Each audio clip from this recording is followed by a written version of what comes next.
Chapter 763. The air seemed to have frozen, only the crackling sound of the eggplant could be heard. After a long silence, just as Fang Yen was about to say something to break the silence, Lu Chaoga spoke first. She looked at the eggplant in the pot and said, "Quickly turn the pot, it's going to burn." Fang Yen quickly turned around, picked up the spatula and began to cook. Lu Chaoga looked at Fang Yan's back and said, "I'm a bit tired, I'm going to take a shower upstairs." "Okay, come down to eat later. Once this braised eggplant is done, we can eat." Fang Yan waved the spatula and poured the chopped green onions and green peppers into the pot, while speaking with his back facing Lu Chaoga. "I'll be down soon," Lu Chaoga said softly. After turning around, Lu Chaoga's face became gloomy, and her eyes lost the attractive luster when she just came back. Returning to her room on the second floor, Lu Chaoga closed the door and locked it. She pulled all the curtains on the window tightly, making her room an independent dark world.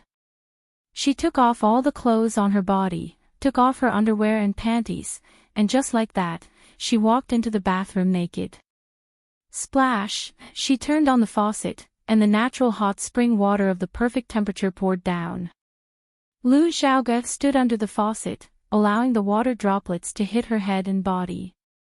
Her skin was so white, her skin was so tender, her chest was so full, her thighs were so full, her body was so perfect, there was no flaw on her body. She must be God's favorite child, because when God made her, He added 100% beauty and 100% wisdom. However, this didn't make her mood a little better. She felt very depressed, as if there was a big stone pressing down on her. She felt that her heart was very uncomfortable. This kind of uncomfortable was indescribable. When she was still a young girl, she was able to face the person who killed her parents every day without revealing any flaws. She was able to manage thousands of students in a school, and she was able to develop an energy company that had been established for less than 5 years into a billion-dollar market. However, she just couldn't handle her feelings well. This was truly torturous. It made people toss and turn, it made people feel pain and entangled. Originally, she thought that her heart was already dead, but since when did she regain a new passion? Perhaps it was from the first day he met Fang Yen. "What are you doing?" "No. Let's talk this out. Don't be rash. Even if you're impulsive, you can't beat me. Do I look like an idiot?" No, you look delicious." It was the first time that the man she hated so much had displayed such amazing talent. That mean, black-bellied, arrogant guy who did not even put her, the vice principal, in his eyes, but he was able to stand up for her when she was in the most dangerous and helpless situation. Everything she had today was given to her by Fang Yen. Without Fang Yen, she would have been dead a long time ago. She knew very well that she was no match for Jiang Zhulu and Qiang Long Tan.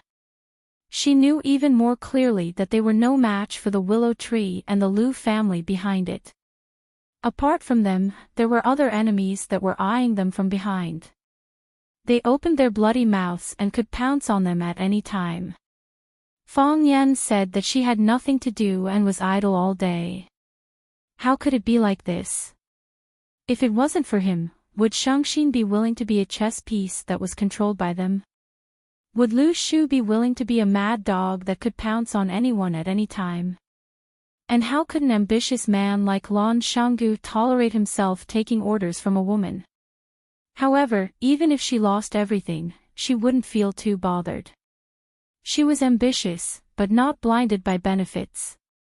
She wanted to build a giant commercial ship, but she was willing to give it to Fang Yen. Her dream back then was to be a good teacher and a good principal who could nurture more outstanding students. That was all. If Fang Yen didn't need her anymore, what was the point even if she had the world? In the past, I lived for Fang Yen. What am I going to live for in the future? Lu Chaoga thought to herself, I want to be the best person in the country, the best person in the world. But I will still be alone. Splat. The water droplets hit Lu Chaoga's face and body, as well as her slightly cold heart. When Fang Yan told her that he was going to get married, he actually wanted to tell her that she shouldn't wait for him anymore. He was going to get married. He was being kind, but she didn't need to appreciate his kindness. I like you, but you don't want me to like you. Can I still like someone else? After Fang Yan finished eating, he removed his apron, washed his face and hands, and sat at the dining table to wait. When Fang Yingying sneaked in, he almost drooled when he saw the table full of food. His eyes were red as he looked at Fang Yan, sat down in front of him and said, "Junior Marshal Uncle, you're finally back. You've been gone for so long without any news, I'm always worried that something might have happened to you." Smack! Fang Yan hit Fang Yingying's hand with his chopsticks and said, "Get out." Fang Yingying's hand was red, but he still insisted on stuffing a piece of braised eggplant into his mouth and said with a wronged expression, "There's so much food, you two can't finish it." Fang Yan sighed and said, "We need to talk about something." "It's okay.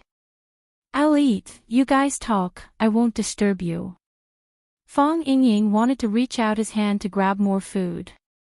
Seeing Fang Yan looking at him with a playful expression, Fang Yingying felt a bit guilty and pulled his hand back. He said, "I'll go out to eat, the food outside is also delicious." After saying that, he lifted his butt and ran out. Fang Yan sighed and waited for Lu Chaoga to finish bathing and go downstairs to eat. Lu Chaoga took a long time to bathe this time. After half an hour, she came downstairs to eat in a white set of home clothes. She sat across from Fang Yan and took the initiative to help Fang Yan fill a bowl of cordyceps soup. She said, "Have a bowl of soup first, it's a southerner's habit."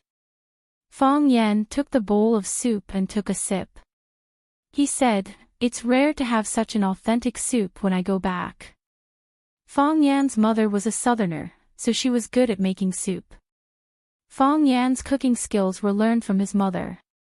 However, he didn't have many meals at home since he went back to Beijing, so he didn't have many opportunities to drink authentic soup. "If you were in Huaqing, I'd make soup for you every day." Lu Chaoga lowered her head to drink the soup and said casually.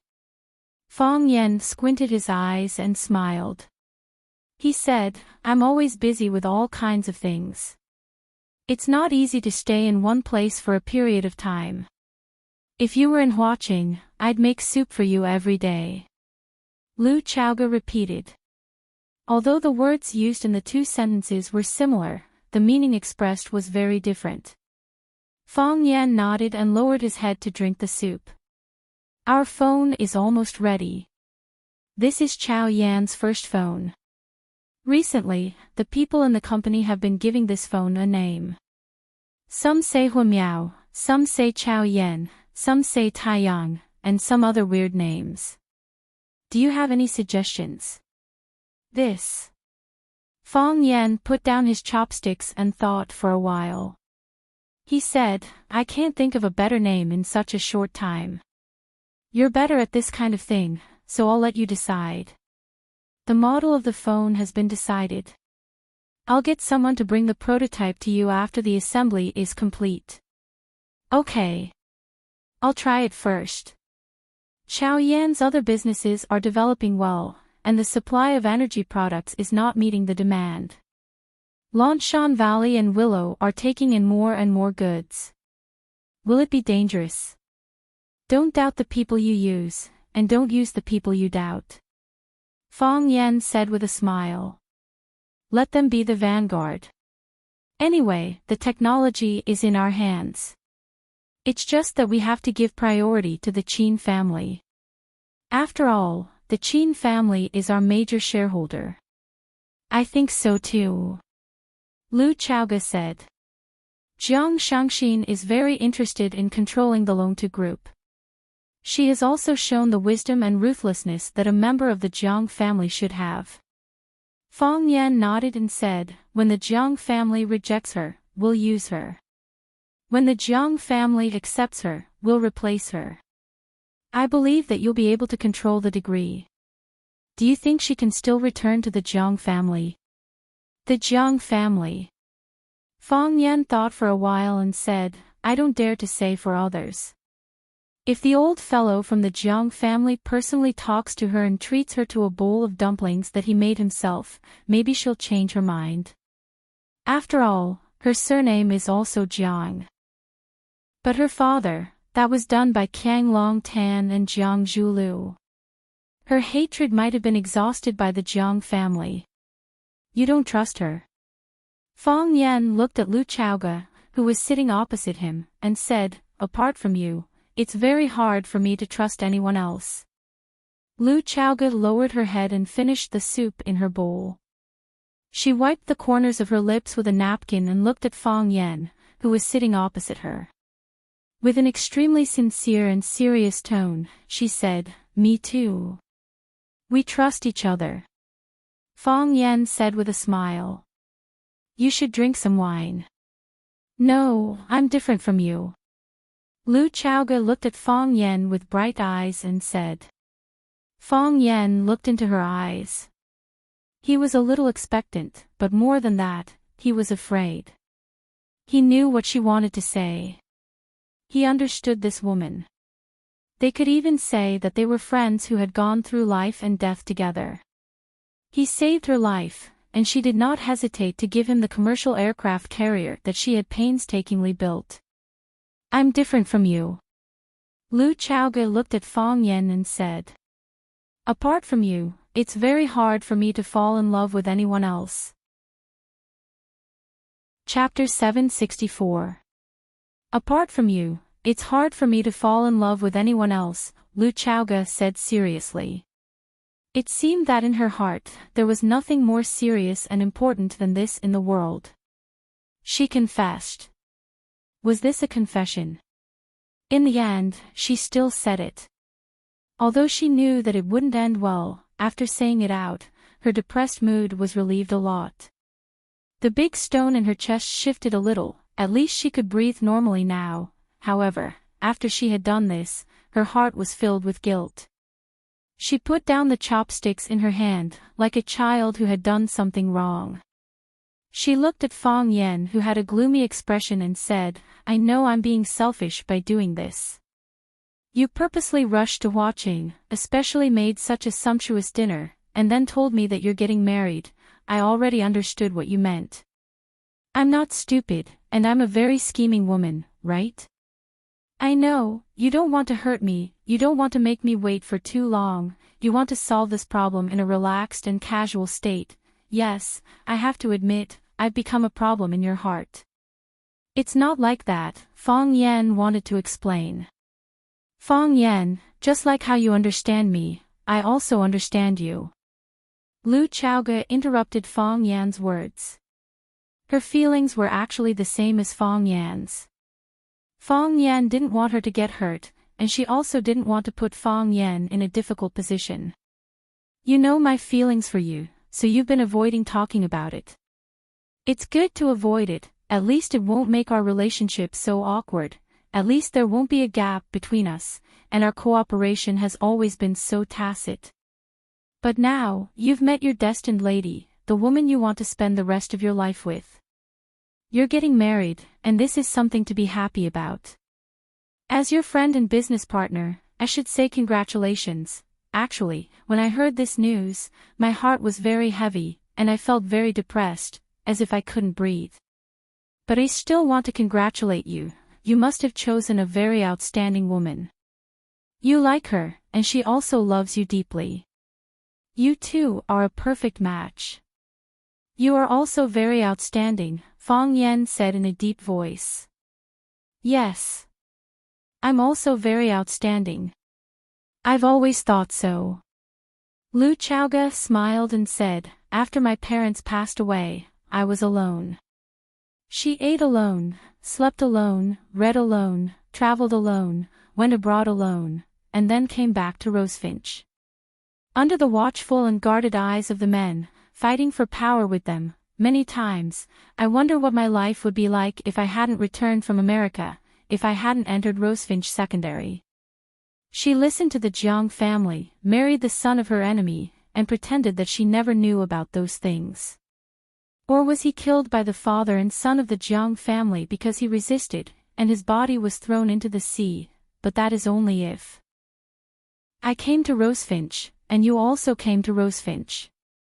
We met, and you saved my life again and again. You changed my life, and because of me, you changed your own life. I even think, if it wasn't for me, perhaps your father wouldn't have died. This has nothing to do with you. Don't think too much. Fong Yen stopped her. Fong Yen, I can't help but think. I know how much trouble I've brought you, and I know how many enemies I've brought you. The Rubik's Cube is a devil that tempts people to commit crimes. It makes countless people covet it, and it makes them do the craziest and most inhumane things. I can't protect it, and it has always been you who has been protecting it. Many people wonder why I said that Chao Yen is your Chao Yen. She should be your Chao Yen. How much you've sacrificed for it, and how much effort you've put in. Those people don't know, but I remember it in my heart. So, during the 3 years you were gone, no matter how difficult it was, no matter how dangerous it was, I gritted my teeth and persevered. I told myself, Lu Chaoga, you must hold on. They want to defeat you, and they want to take away the Rubik's Cube from your hands. This Rubik's Cube is not only the blood and sweat of your parents, but also the blood and sweat of Fong Yen, because they've sacrificed too much for it. Before I met you, my biggest dream was to avenge my father. I've been looking for an opportunity to let the father and son of the Jiang family get what they deserve, but I know better than anyone that I'm no match for them. If I show even the slightest flaw, I might be killed by them, do you know? I've even prepared to accept Jiang Zhulio's proposal. Because only then, I can have the chance to do what I want to do. And only then, can I let down the Jiang family's guard against me. Can you understand that? I've endured that kind of vigilant gaze every day, as if they're guarding against a thief, for more than 10 years. Every day, every year, it's the same. In fact, I've already given up all hope. I know it's hard for me to fight against the father and son of the Jiang family, but at that time, you appeared. You gave me the courage to refuse, and you also gave me the hope to avenge my parents, and indeed, you helped me do it. You may not be able to imagine how happy I was when Qiang Long Tan and Jiang Zhulu got the punishment they deserved, when the part of Longtu group that originally belonged to my parents returned to me, because it meant that my parents could finally rest in peace in the underworld. They could finally heave a sigh of relief, close their eyes quietly, and rest for a while. When they saw that I was living in my enemy's house, they must have been so worried that they couldn't sleep well, right? Fong Yen, I'm 29 years old this year. If I can only live to 60 years old, I've already lived half of my life. The first half of my life, I lived for revenge, but what am I going to live for in the second half? In the past, I thought that I wanted to build an economic empire for you, and I wanted you to have the strength to fight against any enemy, no matter if your opponent was the Jiang family or any other family. Chao Yen would always be your strong shield. I wanted Chao Yen Technology to become the world's #1 energy company, and I wanted you to become the richest man in the world. I thought I could do it, and I never dared to slack off. Because this is what I promised you, so I must do it. Actually, you don't have to do that. You don't have to work so hard. Lu Chaoga smiled bitterly and shook her head. Fong Yen, apart from this, what else can I do? My parents are gone, and my aunt is also gone. I don't have any relatives in this world, and even my friends are pitifully few. Tell me, what should I live for? People have to do something when they're alive, right? They have to have some spiritual support, right? Don't worry, I'm not telling you this to make you change your mind. Lu Chaoga had a slight smile on her face, as if she was laughing at herself for saying such words and doing such things. When a man told you that he was going to get married, she jumped out and said that she liked him, loved him, sacrificed so much for him, and was pitiful and lonely. This kind of behavior was really unforgivable. I've said it before, the woman you choose must be an excellent woman, and it must be the woman you love deeply. No matter what, I still want to say my blessings to you, Fong Yan. I hope you will be happy and blessed. Thank you, Fong Yan said gratefully.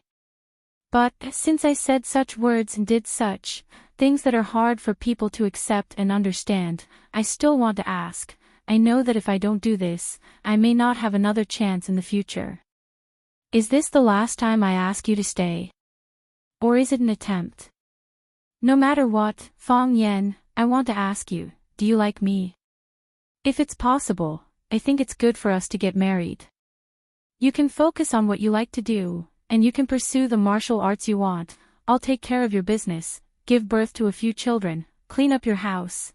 We can live here, or we can buy a bigger house. I know what kind of food you like to eat, I know what kind of flavors you like, I remember every single one of them.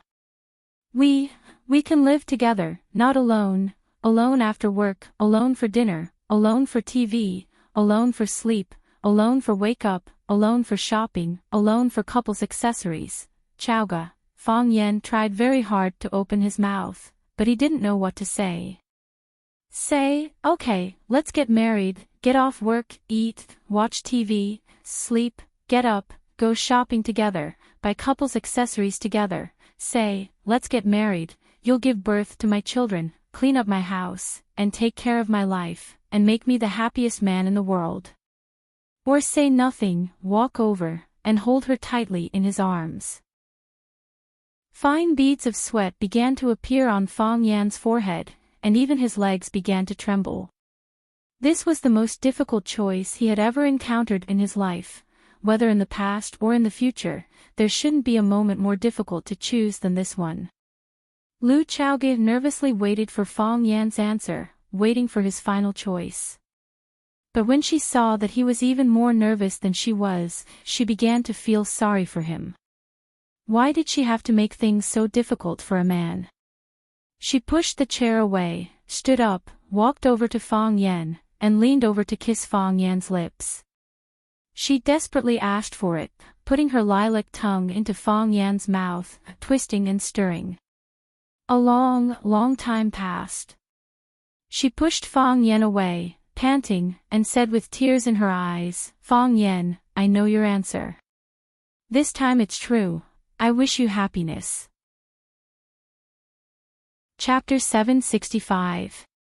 Lu Chaochao had been gone for a long time, but Fong Yan was still sitting at the dining table without moving. Love is fulfilling, but love is also a risk. Love is being together, but love is giving up. His heart was in a mess. Fong Yan had never experienced a more difficult choice than this, and he had never encountered something more heart-wrenching than this. He had expected this scene, but he still underestimated Lu Chaoge's persistence. Fong Yan thought that after he told Lu Chaoge that he was going to get married, Lu Chaoge would still expressionlessly say, "Is that so? Congratulations." Because he knew Lu Chaoge, he knew her modesty, was familiar with her self-control, and knew how proud a woman she was. How could she be like an ordinary woman and try to retain a relationship? How could she do something so lowly? But she did it, frank and direct, without any disguise. Lu Chaoge. Fong Yan's heart was heavy, repressed, and also a trace of joy. As a normal man, who could completely ignore a confession of this level of beauty? Fong Yan asked himself in his heart, with an extremely serious attitude. His feelings for Lu Chaoge. What were they like? Do you like Lu Chaoge? Lu Chaoge was like a ripe fruit, beautiful, cool, and full of elegance. If it was just based on appearance, any man would find it hard to refuse the favor of such a beauty. Lu Chaoge was very smart, and it could even be said that she was quite intelligent. She controlled a huge energy empire.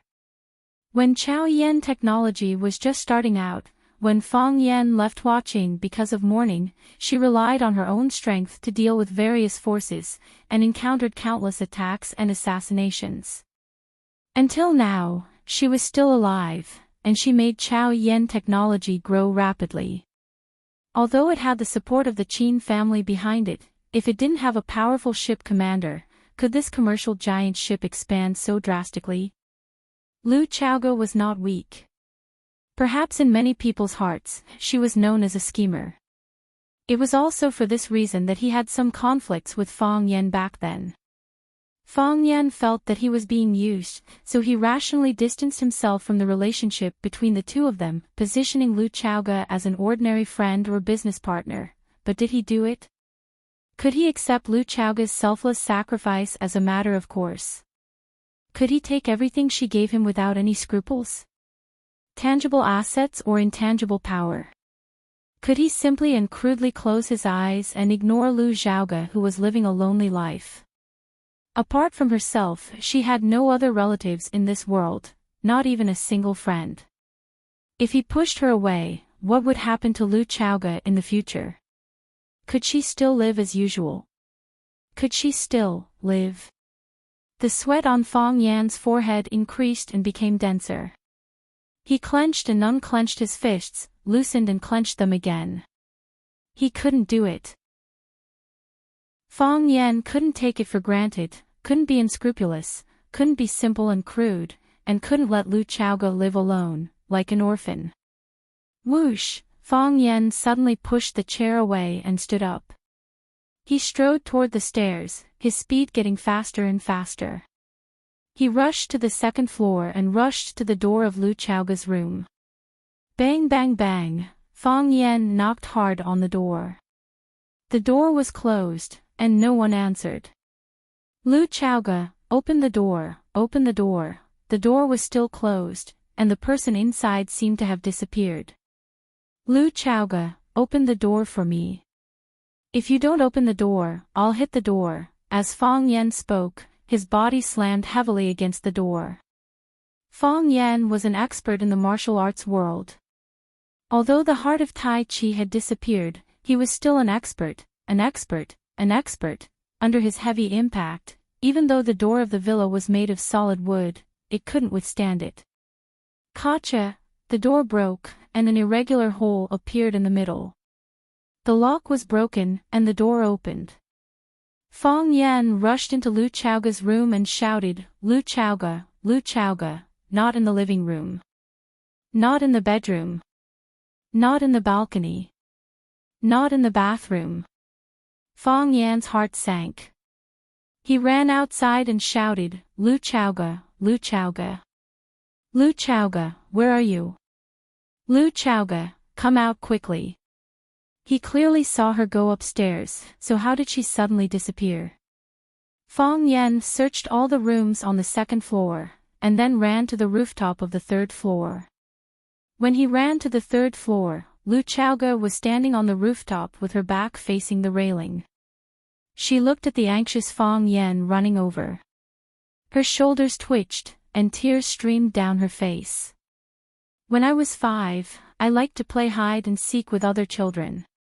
Lu Chaoga's eyes were wet, and she said in a choked voice, once, I ran to the abandoned laundry box in the attic to hide, and my friends couldn't find me.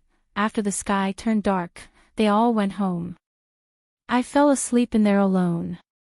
Lu Chaoga looked up at the sky, trying her best not to let her tears fall.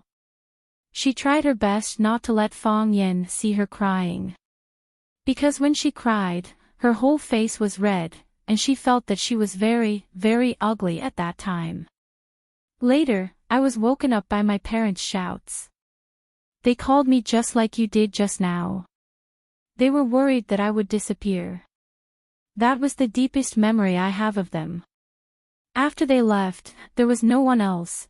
No one was worried that I would suddenly disappear, and no one was like you just now, looking for me and shouting my name loudly. Lu Chaoga's crying became louder and louder.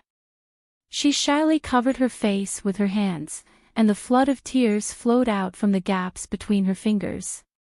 Fang Yan.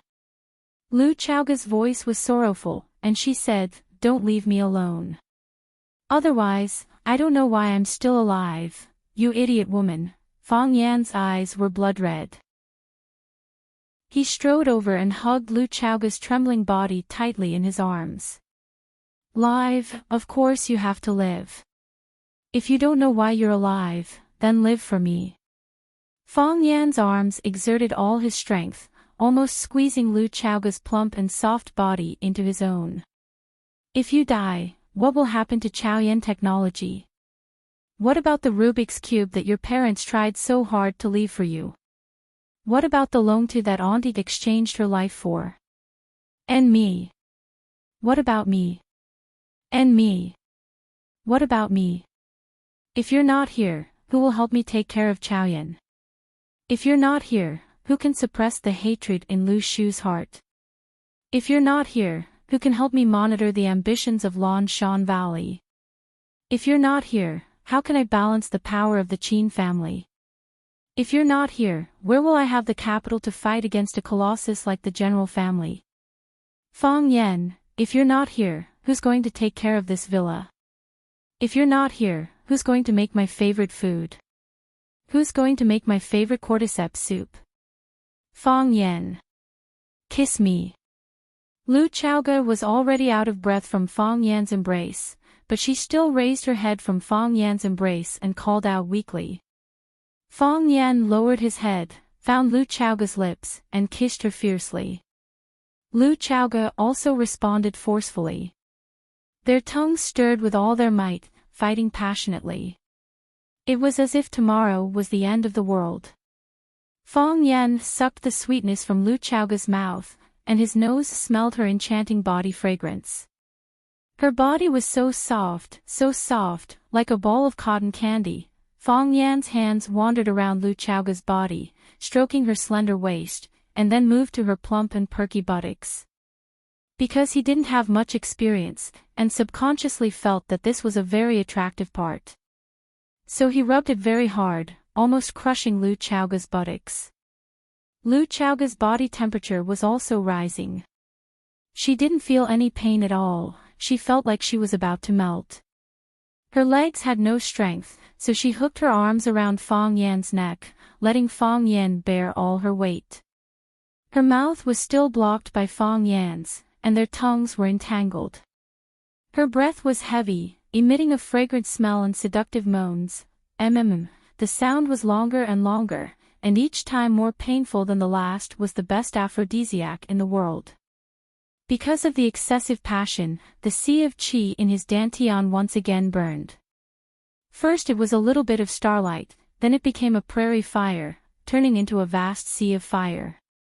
Fong Yan's face was flushed, his mouth was dry, and he felt like his body was about to explode.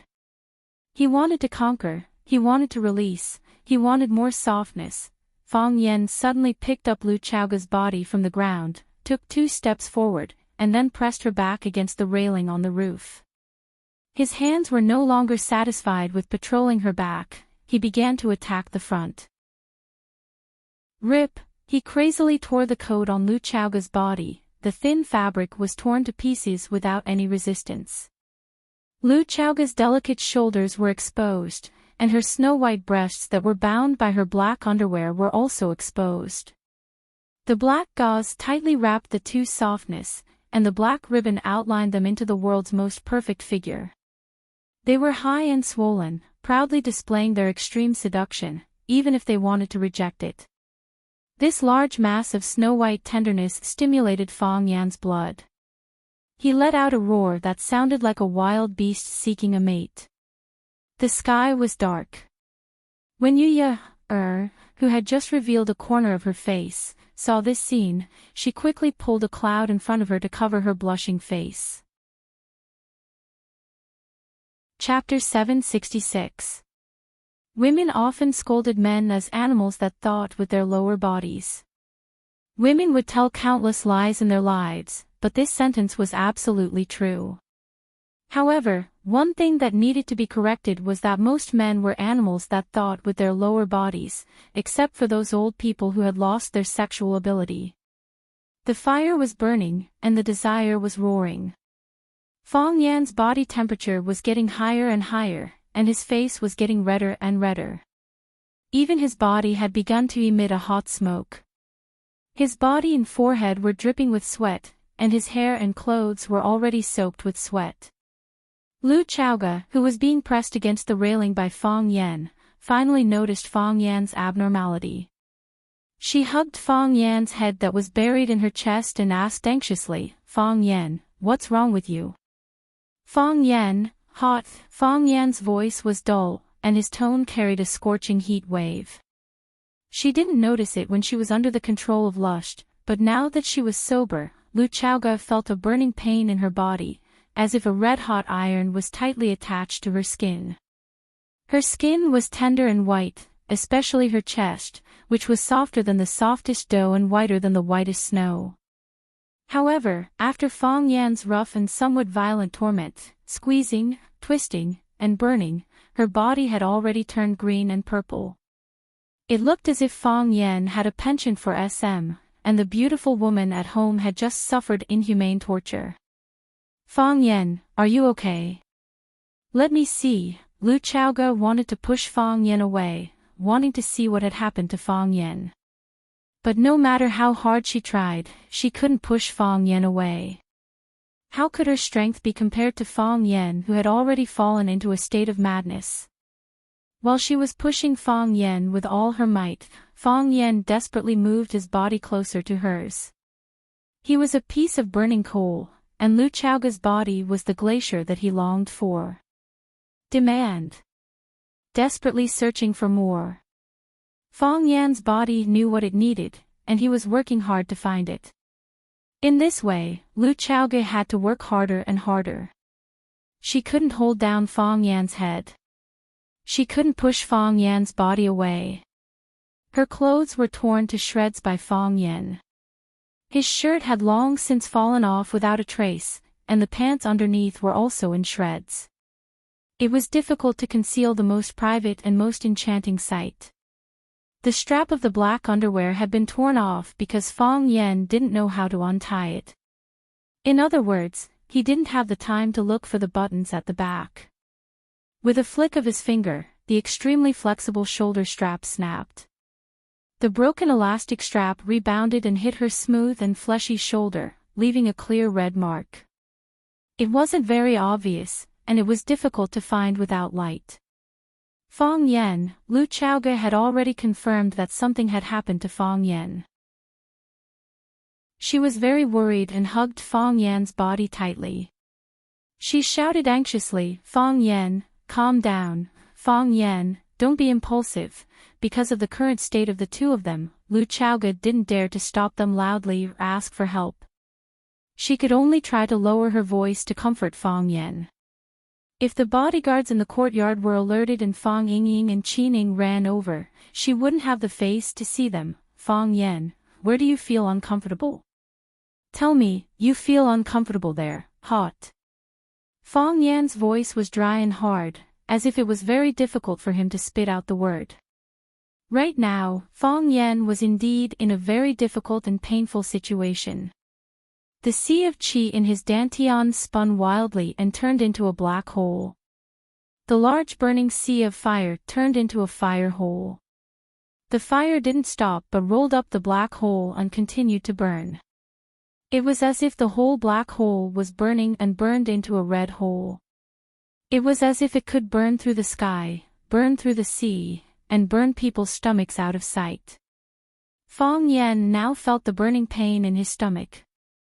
It was 100 times more painful than being pricked by a needle or being stabbed by a knife. It was a continuous pain, and the pain was increasing exponentially. The next pain was always more painful than the previous one. What was worse was that it wouldn't make you feel numb. It was always there, burning your flesh, your bones, every drop of blood and oil in your body. Fong Yan, Lu Chaoga knew that Fong Yan was in pain and asked anxiously, "What can I help you with?" "I'll get you some water. I'll take you to a cold shower. Your body is very hot. It will burn." Fong Yan didn't seem to hear what Lu Chaoga said. He was just doing what he wanted to do according to his most primitive and wild will. He had already torn off Lu Chaoga's underwear. The silk underwear was simply too fragile. Even if he didn't use any strength, it would still be easily torn to pieces. Lu Chaoga's body was already without any protection. In the process of Fong Yan's persistence, she also understood what Fong Yan needed right now. She stopped struggling and twisting. She just stretched out her arms and gently hugged Fang Yen in her arms. Fang Yen, if you want, I'll give it to you, Lu Chaoga said in a low voice. Some things, if the direction was wrong, the more you tried, the worse it would be. For example, the current Fang Yen. Fang Yen was a virgin. He was a virgin. He had no concept of this kind of thing at all. Although he had been baptized by some educational films, the actual battle was still very different from the process of imagination. Lu Chaoga felt Fang Yan's anxiety. She reached out and guided Fang Yan into her body. She softly let out an extremely suppressed moan. The two people's souls and bodies were completely fused together. Fang Yan hesitated a little. He felt that he had entered a strange environment. Then, he began to crazily attack like a storm. At this time, Fang Yan was like a burning beast, full of lethality and aggression. When Fang Yan opened his eyes, the room was dark. Only a glimmer of light from the gap between the curtains proved that it should be daytime at this moment, and not night as he imagined. Fang Yan opened his mouth, but no sound came out. He felt that his throat was filled with sand. Every time he said a word, those words were absorbed by the sand, and he could not spit them out.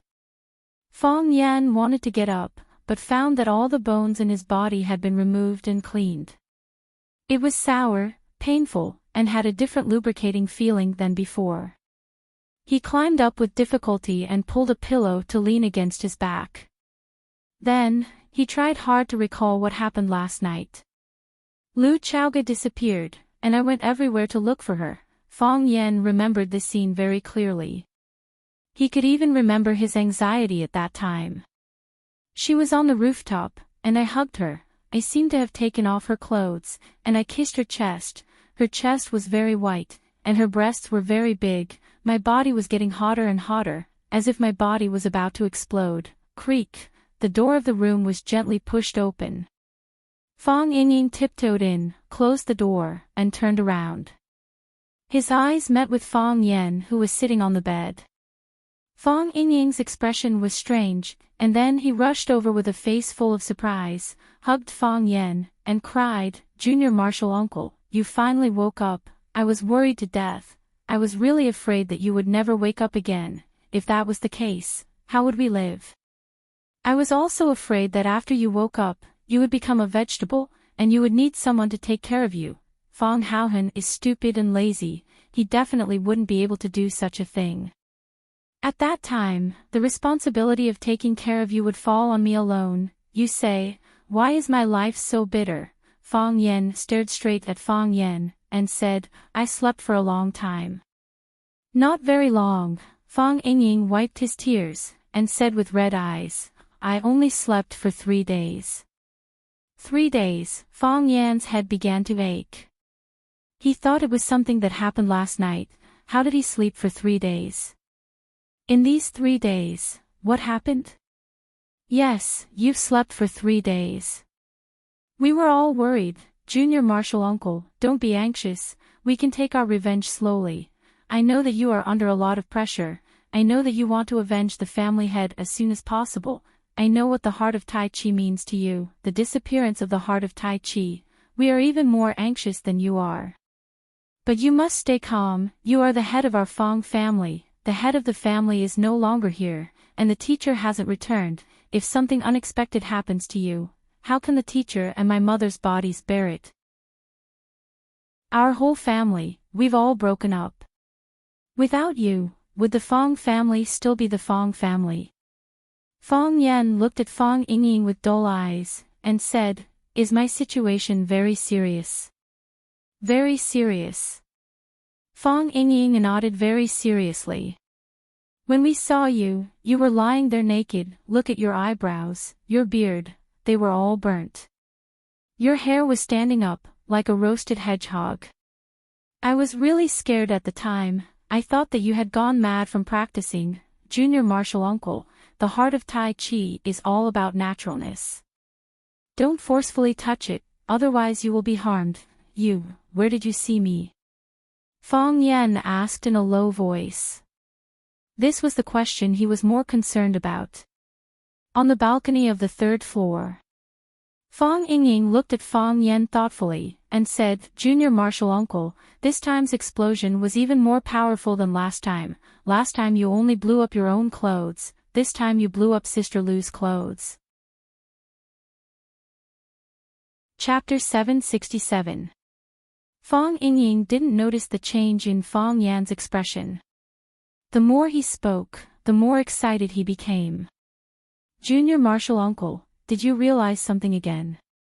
Did your heart of Tai Chi come back to life? I knew it. Last time, it was because of the resonance with Mr. Music Addict's music that your clothes exploded. Is this the same as last time? Where did you and Sister Lu resonate? After a pause, Fong Yingying looked at Fong Yan with a puzzled expression and said, Junior Martial Uncle, why are you looking at me like that? What kind of expression should I look at you with? You just recovered from a serious illness and just woke up. Shouldn't you be very happy and excited to see me, your only family? I'm very happy. Fong Yan nodded and said. That's good. Fong Yingying was relieved and continued his path of seeking death. You haven't answered my question yet. Where did you resonate with Sister Lu? You have to answer this question honestly, because I have a bet with Qining. A bet? Fong Yan's eyelids drooped and he asked aloud. Yes, I said that Junior Martial Uncle must have realized something about life and nature when he was talking with Miss Lu. That's why the sudden explosion happened. Not only did his clothes explode, but Miss Lu, who was standing with you, was also affected. Qining said there was more to this matter. It was definitely not as simple as the heart of Tai Chi coming back to life. I asked him what the secret was, but he couldn't tell me clearly. Fong Yan looked at Fong Yingying and asked in a hoarse voice, Fong Yingying, what do you want to know? I don't want to know anything. Fong Yingying's expression stiffened and he said, Junior Martial Uncle, you and Miss Lu, are you okay? Fong Yan was silent. Fong Yingying was a very smart man. He must have guessed something. The Jews say that there are three things which cannot be concealed, a cough, poverty, and love. The more you hide it, the more obvious they will be. The more you want to stop coughing, the more you will cough. The relationship between Fong Yan and Lu Chaoge was like a coughing fit that the two of them were desperately trying not to expose themselves. That endless concern, that considerate and warm care, that softness when they looked at each other, that probing and telepathic connection between their words, how could all of these be completely concealed? Fong Yingying could see it, Qining could see it, and so could the others. Lu Chaoge visited Lu Gong several times a year with a whole team of guards. Didn't those people have any doubts? What about her? Fong Yan asked. After he woke up, he didn't see Lu Chaoge.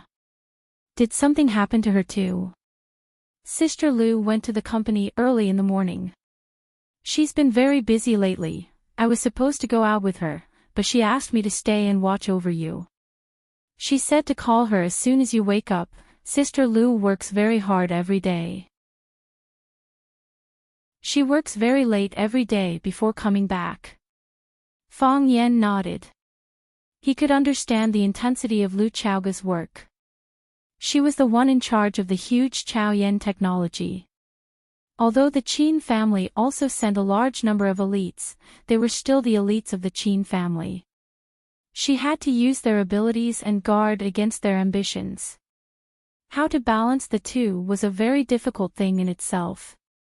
Besides, the energy industry was becoming more and more prosperous, and Chaoyan technology was also changing with each passing day. As Chaoyan's industrial layout grew larger and wider, Lu Chaoge would have more and more things to do.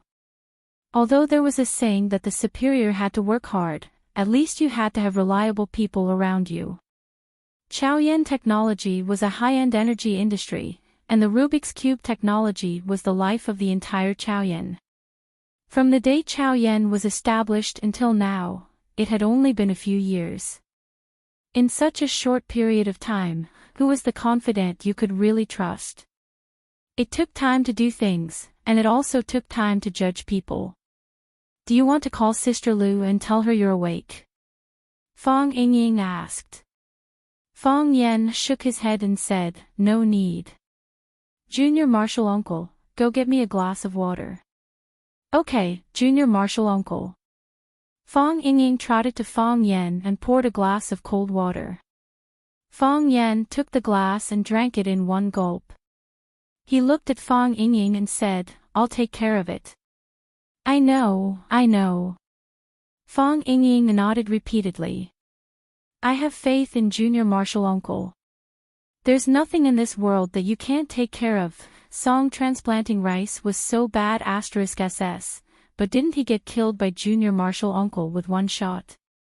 Fong Yen waved his hand and said, I'm going to rest for a bit. You can go now. Okay. Call me if you need anything. Fong Yingying got up and left. When he got to the door, he turned around and looked at Fong Yen. He blinked his big eyes and said, Junior Marshal Uncle, although I've done something like informing Miss Yi before, you have to believe in my character. I definitely won't betray you this time. Scram. Fong Yen said. Okay. I'll scram right now. Fong Yingying turned around and ran away like a fat rabbit. Fong Yen put the cup of water on the bedside table and began to think of a solution to this matter. I should talk to her first, Fong Yen thought. When Fong Yen heard the car outside, he knew that Lu Chaoga was back. He got up from the bed and peeked through the gap in the curtains. Fong Yingying ran like a lackey to help open the door. Lu Chaoga, who was wearing a silver uniform, came down from the RV. She first stretched out a foot, then her slender, plump, and beautiful leg. Her hair draped over her shoulders, and the tail of her long hair formed a phoenix tail shape. Her facial features were delicate and flawless, her skin was as cold as snow, and the tailored uniform cleverly outlined her curvaceous body. She was charming and had an excellent temperament. This woman, Fong Yen thought. She became her own woman. Lu Chaoga walked to the middle of the courtyard, stopped, and looked at Fong Yan's room on the second floor. Fong Yan knew that she couldn't see him, but he could still feel that their eyes met in the air. He didn't have to wait too long before Lu Chaoga pushed the door open and came in. She looked at Fong Yan, who was sitting on the living room sofa with a cup of tea, and asked, Are you feeling better? Much better. Fong Yan's throat was still a bit uncomfortable. After drinking a cup of water, he dampened the sand a bit, but the sand was still in his mouth. When he spoke, he could feel the sand rubbing against the inner wall of his mouth. You were in a bad situation. I don't know Kung Fu, so I don't know what happened. Lu Chaoga spoke very slowly, carefully choosing her words in her mind. She tried her best to avoid mentioning that incident, but there were some things that needed to be explained. Your body suddenly exploded, and you suddenly fell to the ground. I was very worried, so I called Hero and the others to help. I know. Fong Yen nodded and pushed the brewed tea in front of Lu Chaoga. You slept for 3 days, I know. Lu Chaoga held the teacup and drank the water, not knowing what to say. Fong Yen also held the teacup and drank the water. His body was like barren soil, needing a lot of water to nourish it. Since he woke up, he had drunk 8 cups of water. The two of them didn't say anything, and the room was quiet. In the past, Fong Yingying and Qi Ning liked to play around in the courtyard, but today, they noticed something and also became quiet. The whole world was quiet. Fong Yen slowly finished the cup of tea, put the cup in his hand on the coffee table, looked at Lu Chaoga and said, I know. Before the explosion, something else happened? Fong Yen. Lu Chaoga hurriedly stopped him. I did all of this voluntarily. I don't want to make things difficult for you. I know you have a woman you like. I know you're going to get married, but I still can't control my emotions, and I still don't want to give up. Everything is my fault. Don't take it to heart. Let bygones be bygones. I can't, Fong Yen said, shaking his head. Lu Chaoga's face was full of guilt and self-blame, and said, Fong Yen, I'm sorry, I'm really sorry. I lost control of my emotions at that time, and that's why the things that happened later happened. It's my fault. I'm still blaming myself. I'm sorry. I shouldn't have burdened your heart. Please. Pretend that nothing has happened. Pretend that it's all a dream. When you wake up, pretend that nothing has happened. Pretend that it's all a dream. Okay. Fong Yen, I beg you, I know your choice, I don't want to hurt anyone, don't say you're sorry. Fong Yen looked at Lu Chaoga with a serious expression and said, I've thought about it, I like you. Fong Yen, so, don't blame yourself, I'm the one who should blame myself. Don't say you're sorry, I'm the one who should apologize. But, I won't pretend that nothing happened, and I can't pretend that it was a dream, although there was an explosion in the end. I was awake when I hugged you, I was awake when I kissed you, even when we had sex, I still had my own consciousness. I know what I did, and I know why I did it. I won't blame everything on the natural combustion of the heart of Tai Chi, and I can't blame my own selfishness and cowardice. That's not fair to you, and it's not fair to me. I like you. Fong Yen looked at Lu Chaoga, and said with a serious expression, From now on, you are my woman. Chapter 768. From now on, you are my woman. This slightly domineering statement moved Lu Xiaoga to the point where tears welled up in his eyes. All the guilt and self-blame in her heart, the indescribable grievances, and the questioning and judgment of her character, all kinds of emotions blocked her heart, making it difficult for her to breathe. However, Fong Yan's I like you was like a powerful bomb, blowing all the negative emotions in her body into pieces, and then disappeared without a trace. Fong Yan was unconscious for 3 days, but Lu Chaoga suffered for 3 days. She looked forward to Fong Yan waking up, but she was afraid that Fong Yan would wake up. Because she didn't know how to face Fong Yan next. She wanted to give herself more time to prepare, so she handed Fong Yan to Fong Yingying and asked him to watch over Fong Yan. She also asked him to call her as soon as Fong Yan woke up. She was afraid that when Fong Yan woke up and saw her first, both of them wouldn't know how to break that moment of awkwardness. She avoided it first, and when she came back, at least she had made enough preparation and thought about what to say. She understood Fong Yan's choice, and she also knew her position. And she could only treat it as a dream. This was her destiny. In the past, in the future, she would be alone forever. However, the development of things was beyond her expectation. Fong Yan didn't escape, he didn't fear, he didn't pretend to have amnesia. He remembered everything, and he was willing to bear all the responsibility, he was willing to bear it with her. In this kind of thing, it is always men who take advantage. Men are cowardly and run away, and then let women bear all the blame and consequences. Fong Yan looked at Lu Chaoga and said with an unprecedented serious expression, You also know that I am not a man who refuses to take advantage of others. My code of conduct and moral bottom line have always been very low, but I won't deny it, and I can't deny it. I won't pretend that nothing happened. As I told you just now, I like you, and you are my woman now. I like your beauty, I like your figure, I like your sexiness, I like your intelligence, I like how you remember every dish I like to eat, and I like how you treat me well. I need you, and Chao Yen also needs you. I don't want you to be alone. I have experienced that feeling. During the 3 years when I was guarding my father's grave, I almost didn't talk to anyone else. I felt that I was the only living being in this world, no one to share your happiness, no one to comfort you when you were sad, but in fact, I know that I have people who really care and care about me. My mother is still here, my grandfather is still here, and all of you are still here. My loneliness is something I have forced upon myself, because every single one of them wants me to come home as soon as possible.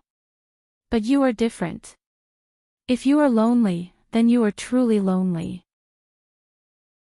I cannot bear to let you live like this alone, without even a little support and warmth in your heart. I like you, and you like me, and we had sex, so, you don't have to apologize and blame yourself anymore. If you need to apologize and blame yourself, then let me do it.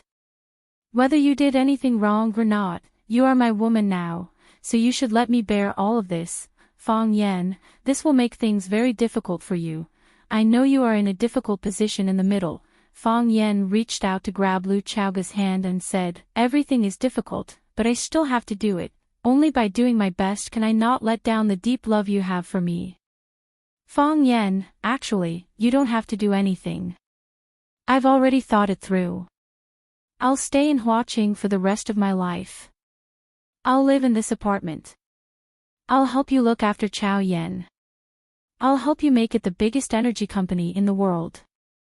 If you're willing, give me a child. If you are not willing, I will live here alone. I will have a lot of things to do. I will be very busy every day. Lu Chaoga held Fang Yan's hand tightly and said, I understand your feelings, I know you are there, you also like me, you didn't leave. At that time, I won't feel lonely. Fang Yan shook his head and said, leave this matter to me, I will take care of it. After a pause, Fang Yan said, I will talk to her. Seeing the worry on Lu Chaoga's face, Fang Yan comforted her, don't worry. Wen Qing is a very good person, I'm afraid that she will hit you, Lu Chaoga said in a small voice. Fang Yan exploded again. Just like the last time at the Maple Leaf Club in Beijing, his clothes had exploded and he had run around in a circle with his buttocks bare. This time, his situation was a bit better than last time. First, when his clothes exploded, he wasn't standing in the middle of the crowd. Secondly, at the moment his clothes exploded, he was already naked. Therefore, this result of the explosion was acceptable to Fang Yan. However, after the explosion, Fang Yan couldn't help but think about another question, why did it explode? Just like Fang Yingying's question, did I explode because I realized something? Or could it be that he had unlocked some new skills? After he woke up, he carefully tried to feel the heart of Tai Chi, still nothing happened. What was different was that the unbearably hot gas in the middle of his Qi Si was gone. In other words, even if Fang Yan wanted to forcibly use his Qi, he wouldn't have to endure the pain of being burned. Fang Yan's Qi Si also disappeared along with the volcano. That's right, Fang Yan's Qi Si also disappeared. The area became empty and became a deep, transparent hole. Strangely, the Tai Chi fish were still there. The black and white Tai Chi fish swam back and forth in the transparent hole as if they were alive. However, was this change good or bad? Why hadn't the heart of Tai Chi awakened yet? These days, Fang Yan had been thinking about this question, but because he didn't have the experience of others, he couldn't figure out which one was right. Longtu Building. A champagne-colored Bentley stopped in front of the building. The bodyguard in the passenger seat quickly jumped out to open the door for the man in the back seat, but the man had already opened the door and got out. General Xing looked up at the majestic building in front of him and said to Li Guochang, who was beside him, I came here a few years ago. At that time, Longtu Group was like the sun in the sky, and it was the most promising energy industry in the whole of Huaqing. After a few years, Longtu Group has become a thing of the past. On the other hand, Chaoyan Technology, which was established not long ago, is thriving and has become the leading energy company in Huaqing and even the whole of Huaxia.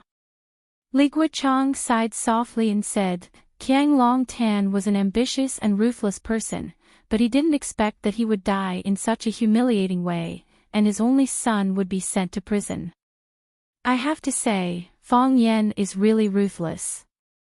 It's fine if he doesn't make a move, but once he does, he tortures people to death. The Jiang family has completely collapsed. Other than Longtu Group, the other properties of the family have been cleanly divided up by others.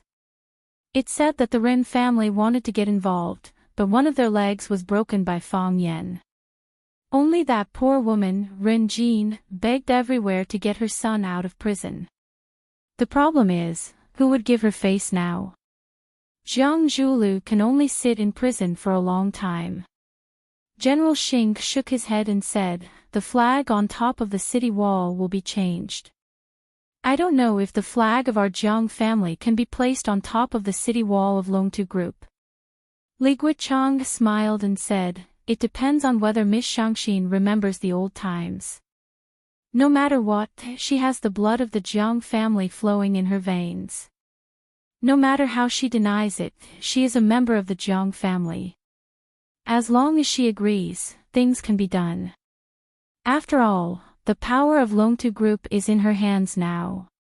She owns the shares of both Jiang Zhulu and herself, so she has a lot of say. It's hard to say. General Xing shook his head and said. Why? Does Senior Master not think highly of this trip? If she has the intention to return. General Xing pointed to the building in front of him and said, does she need to set the meeting place here? Isn't she just worried that Fang Yan's men will find out and misunderstand? Maybe it's to appease Fang Yan. Miss Shangxin's way of doing things is sly and changeable. It's really hard for us to guess her intentions before we meet her. Yes, we came with sincerity. Let's see if she knows what's good for her. General Xing smiled and said. After Jiang Junling was banished and disappeared, General Xing was the most important young man in the Jiang family. He was the person who carried the flag of the Jiang family. He personally came to Huaqing to meet Jiang Shangxin. Jiang Shangxin naturally couldn't put on airs and brought her secretary to the elevator to welcome him. Brother. Jiang Shangxin went forward and held on to General Xing's arm happily. She smiled and said, why are you willing to come to Huaqing to see me? General Xing looked at his younger sister, who was getting more and more beautiful. He sighed and thought that Jiang Zhulu was really unlucky. Since you don't want to return to the Yen capital, I can only come to Huaqing to see you. Why? Are you not willing? Of course I'm willing. Jiang Shangxin smiled and said. It's best if you can stay in Huaqing in the future. In that case, we can see each other often. I want to stay in Huaqing, but I have to get Grandpa's permission first. Moreover, Shangxin is guarding Huaqing for us. As her brother, it doesn't matter if I'm around or not. Am I right? Jiang Shangxin giggled but didn't respond to General Xing's words. Miss Shangxin, long time no see. Li Guichang also greeted Jiang Shangxin with a face full of smiles. They were already familiar with each other in the Yen capital. Guichang, long time no see. You seem to be looking good recently. Miss Shangxin's complexion is really good and she's getting more and more beautiful. What's that saying again? A person is more beautiful than a flower. Isn't that right? Chapter 769. The three of them sat down in Jiang Shangxin's office. The secretary served them tea and left respectfully, not forgetting to close the office door. Jiang Shangxin looked at Li Guichang and said with a smile, if someone else were to praise me like this, I would think that they were trying to flatter me. However, I don't think that Brother Guichang is a man who likes to lie. Brother Guichang, you are getting married soon, right? I heard from Wang Pei and the rest that you and Jiang Yuzhen are getting married soon. The women from the Jiang family are not bad, right? Li Guichang smiled blissfully and said, that depends on whether young master agrees. If he agrees, we can get married tomorrow. Li Guichang wanted to marry into the Jiang family. He was determined to follow the general.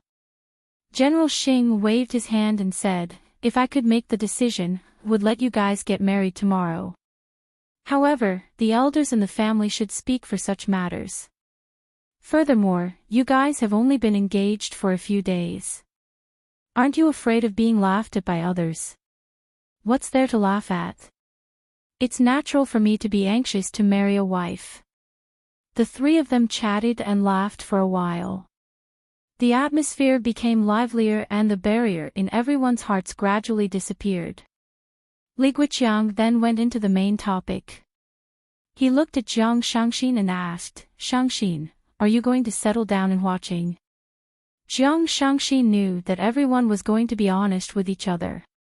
Leaning back slightly, she crossed her right leg over her left leg and got into a defensive stance. Smiling, she said, "How can you be so sure about such things? However, now that transportation is so advanced, what's the difference where I stay? Even if I stay in Los Angeles, I can get to Yanjing in the blink of an eye." Li Guiqiang knew that Jiang Shangxin was avoiding the core of his question and didn't want to hide it anymore. He took the initiative to get to the point and said, "Shangxin, what do you think if the Jiang family buys the shares of the Longtu Corporation that you are holding? Logically speaking, this is a private matter of the Jiang family. As an outsider, I shouldn't interfere. However, didn't Shangxin say that Yuzhen and I are getting married soon? We will be a family in the future. Even blood brothers should settle accounts clearly, and it's the same for blood siblings. If you have any conditions, please state them. I believe that the eldest young master and the Jiang family will do their best to satisfy your reasonable requests. Brother Guiqiang, aren't you treating me like an outsider? You've already said that we're a family. What's the difference between me taking control of the Longtu group and the family taking control of the Longtu group? Am I not a member of the Jiang clan?" Jiang Shangxin's words were sharp and he did not dare to admit defeat easily. "I said the wrong thing." Li Guiqiang patted his mouth lightly and said with a smile, "Of course Shangxin is a member of the Jiang family. It was like that in the past, and it would always be like that. Was there a more intimate relationship than the inheritance of flesh and blood? However, Shangxin had misunderstood my intentions. When I said that the Jiang family wants to buy the shares of Longtu Group from you, it was to compensate you personally.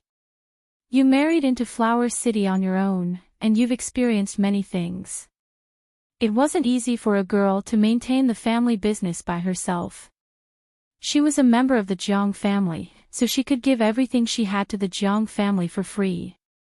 But it's not fair to you. Young master must not feel good about it either. Don't you think so? Brother Guiqiang, I didn't misunderstand your intentions. I just feel that it's strange.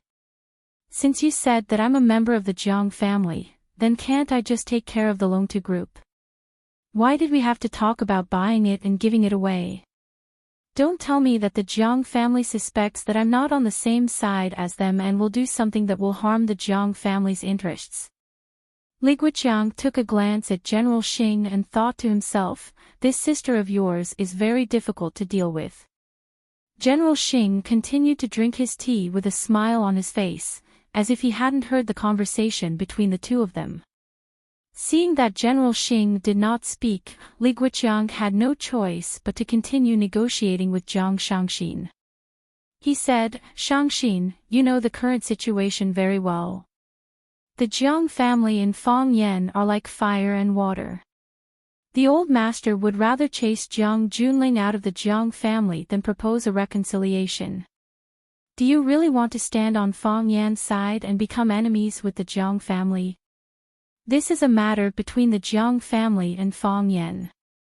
I'm only in charge of taking care of my Longtu group. There's no conflict, right? However, most of the shares in the Longtu group are in the hands of Fangyan and the rest." Li Guiqiang looked at Jiang Shangxin's gentle and charming face and said, "The reason why you're able to sit firmly in the position of Longtu group is because of Fangyan's trust, right? So, just because I have Fangyan's trust and because Fangyan asked me to manage the Longtu group, I can't manage the Longtu group for the sake of the Jiang family. I need to let go of everything that I have now." "That's not what we meant." Li Guiqiang denied this statement and said, even if you sell the shares to the Jiang family, the Jiang family will still appoint you to be in charge of the affairs of the Loan-Tu group. This is because it should have been yours to begin with. What if Fang Yan doesn't agree at that time? Li Guiqiang grinned and said, that will depend on how you consider it. Jiang Shangxin's gaze stopped on General Xing's face. She smiled and said, Big brother, how do you think I should answer this question? General Xing couldn't remain a bystander anymore since Shangxin had forcefully dragged him into this. He looked at Jiang Shangxin and said sincerely, you haven't been back to the Swallow capital for a while. Grandpa wanted to have a good talk with you, but he didn't want to call you back just because of this. He knows that you have been busy recently. However, everyone in the Jiang family still treats you as a member of the Jiang family. Jiang Shangxin looked at Jiang Shangxin and said sincerely, you haven't been back to the Swallow capital for a while. I know that you have some prejudices against the Jiang family. I know some of those things, and there are some things that I don't know about. However, just because you have conflicts and prejudices, are you no longer a member of the Jiang family? Are you prepared to stand on the opposite side of the Jiang family on your own? Have you thought about the future? The battle between the Jiang family and Fang Yan, it seems like Fang Yan had the upper hand in the beginning. However, at that time, his opponent was only Jiang Junling, a member of the Jiang family. Now, a long time ago, his opponent was the Jiang family, the entire Jiang family. Based on Grandpa's character, would he tolerate Fang Yan slapping the Jiang family's faces and kicking their butts? General Xing's gaze was sincere and his attitude was amiable. With a worried look, he said, you have a good relationship with Fang Yan, and Fang Yan supports you in controlling Loan-Tu. In the short term, this is very beneficial to you. However, when the Jiang family really launches an attack on Fang Yan, when the Jiang family tramples on Fang Yan, what will you do then? Shangxin, you can reject me. You can also tell me that you will consider it again. However, have you thought about how you will answer Grandpa's question if he personally talks to you about it? Seeing that Jiang Shangxin was silent, General Xing patted her shoulder and stood up. He said, I still need to stay in Huaqing for 2 more days. You have 2 days to consider. Shangxin, no matter what, we are a family. Your surname is Jiang, and the blood of the Jiang family flows in your body. General Xing looked at Li Guiqiang and smiled. Guiqiang, let's go back first. Let Shangxin have some peace and quiet, okay? Li Guiqiang stood up as well. He looked at Jiang Shangxin and said, Miss Shangxin, don't put yourself in danger. It is not easy for women to do things, and it is even more difficult to do things well. Think about it, Fang Yan has only been working hard for a few years. How can he be compared to the Jiang family, who have lived for hundreds of years? If the Jiang family really wants to take action, it is just a matter of charging forward. I will consider it carefully. Jiang Shangxi nodded and said.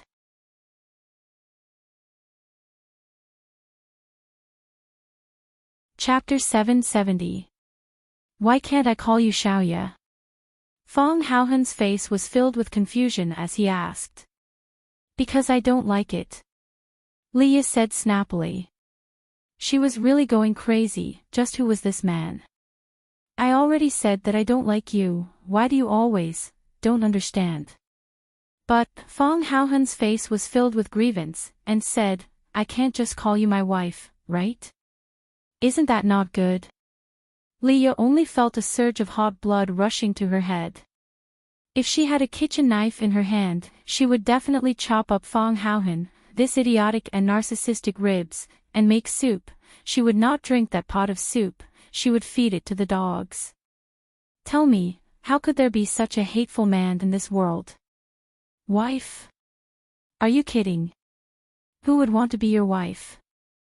Leah was tall and beautiful, and was at the best age for a woman. She was the goddaughter of Qing Hong and Du Qing, and was now in charge of all the affairs of the Azure Cloud Group. Whether it was the disciples of Elder Qing Hong or the rich young masters outside, they all admired and flattered her. There were many men by her side, and there were countless outstanding men. Although there were no other men who could move her heart, but it was impossible for her to marry a weirdo like Fong Haohan, right? Leah tried her best to calm the anger in her heart, and looked at Fong Haohan with a serious expression, and said, "Fong Haohan, just call me a hero." Fong Haohan grinned. "That's what my friends call me." The friends Fong Haohan was referring to was Fong Yingying, because only Fong Yingying called him a hero, and he also called Fong Yingying a hero. Every time they called each other's names, there would be a wonderful feeling that there were only two heroes in the world. Fong Haohan, of course, Leah would not call him a hero. In her heart, Fong Haohan and a hero were not even close. In fact, they couldn't even be compared to the outstanding people in Green Red Army, who had dense tattoos all over their bodies, drank wine and ate meat, used gunny sacks to store money, and shot people with bullets. "I know. You are Fong Yan's junior. He is my junior martial uncle," Fong Haohan said proudly. "Yes. I know, he is your junior martial uncle. I don't care what your relationship is." When Leah spoke, there was a sense of anger as she gritted her teeth, and said, "I know, my godfather values Fong Yan very much, and values the cooperation with him very much. So, when something happened to Qing Hong some time ago, he asked Fong Yan to help, and asked you to protect us. You were supposed to be by my godfather's side. But his health hasn't been good recently, so most of Qing Yan's affairs have been taken care of by me. Godfather was worried that I would go to the company alone, so he sent you to follow by my side. I am very willing to protect you." Fong Haohan looked at Leah with a face full of love. This move was taught to him by Fong Yingying. Fong Yingying told him that a strong woman would become a clingy man, and when dealing with a woman, he had to be clingy. Of course, when doing this kind of thing, he had to be skillful. Words of love were like throwing them out without any cost. No matter what her reaction was, he had to act affectionate, as if he was thinking that way in his heart, and that he was a man who loved her deeply. Fong Haohan felt that Fong Yingying's teachings were very correct, and he also felt that he had learned very well. "Xiaoya, don't worry, as long as I'm here, I won't let anyone hurt you. If the enemy comes, I will definitely use my sturdy chest to block you behind me. Unless I die, and they step over my dead body, even at that time, my reluctant soul will still hug their legs tightly, so that they won't be able to hurt a single strand of your hair." As expected, Leah's expression changed. From white to red, from red to purple, and from purple to black. "She's shy," Fong Haohan thought happily. "I've seen a movie called Ghost. It's about a dead lover who has always been by his wife's side. I'm willing to die for you, I'm willing to die for you. But you don't have to worry, even if I die, I will learn from the male lead in that movie. I will accompany you by your side and protect you." Fong Haohan, the flesh on Leah's face twitched and her eyelids trembled non-stop. She felt that she was about to convulse, and she felt that she could no longer breathe. "Xiaoya," Fong Haohan knew that he was about to succeed. Because he saw that Leah's emotions were very agitated, even when she called his name, her voice was trembling. Oh, that trembling voice, her trembling voice was so pleasant to hear. "Fong Haohan, tell me, what will make you willing to leave?" "Xiaoya, I will not leave you." "State your conditions," Leah said. "Money? Or women? I can help you arrange it." "Xiaoya, do you still not understand my heart? My only hope is to accompany you by your side. I don't have any conditions. I don't want money, I don't want women. No, I want women, I only want you.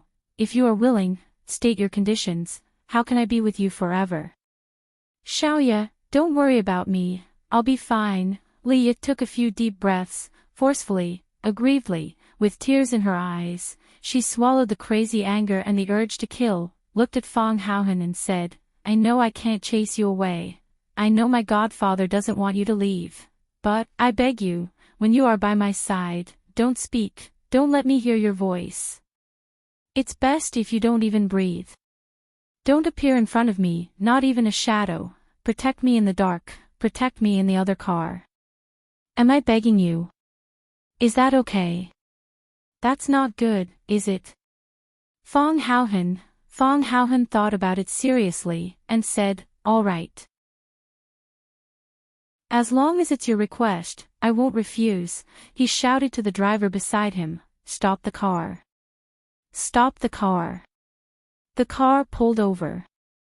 Fong Haohan pushed the door open and was about to get out of the car, but he retracted his head, looked at Leah who was sitting in the back seat, and asked, then what should I call you? Leah. Is that so? All right, Leah. Fong Haohan nodded, then grinned and said, I will watch you silently from the car behind. Drive. Leah gave the order with a cold expression.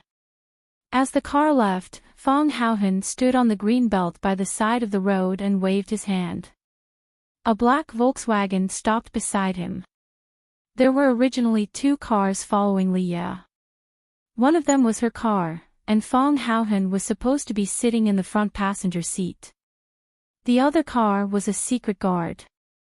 This car did not reveal anything, but followed behind Leah's car at a moderate distance. In the black Volkswagen, other than a driver, there were 2 bodyguards in black. These 2 people were both Qing Hong's experts, and also Du Qing's trusted aides. Because there was already someone sitting in the front passenger seat, Fong Haohan opened the back door and got in. Seeing that the 3 men in the car were all looking at him strangely, Fong Haohan waved his hand indifferently and said, you insisted on inviting me to a movie. In this kind of situation, can I go to a crowded place like a movie theater?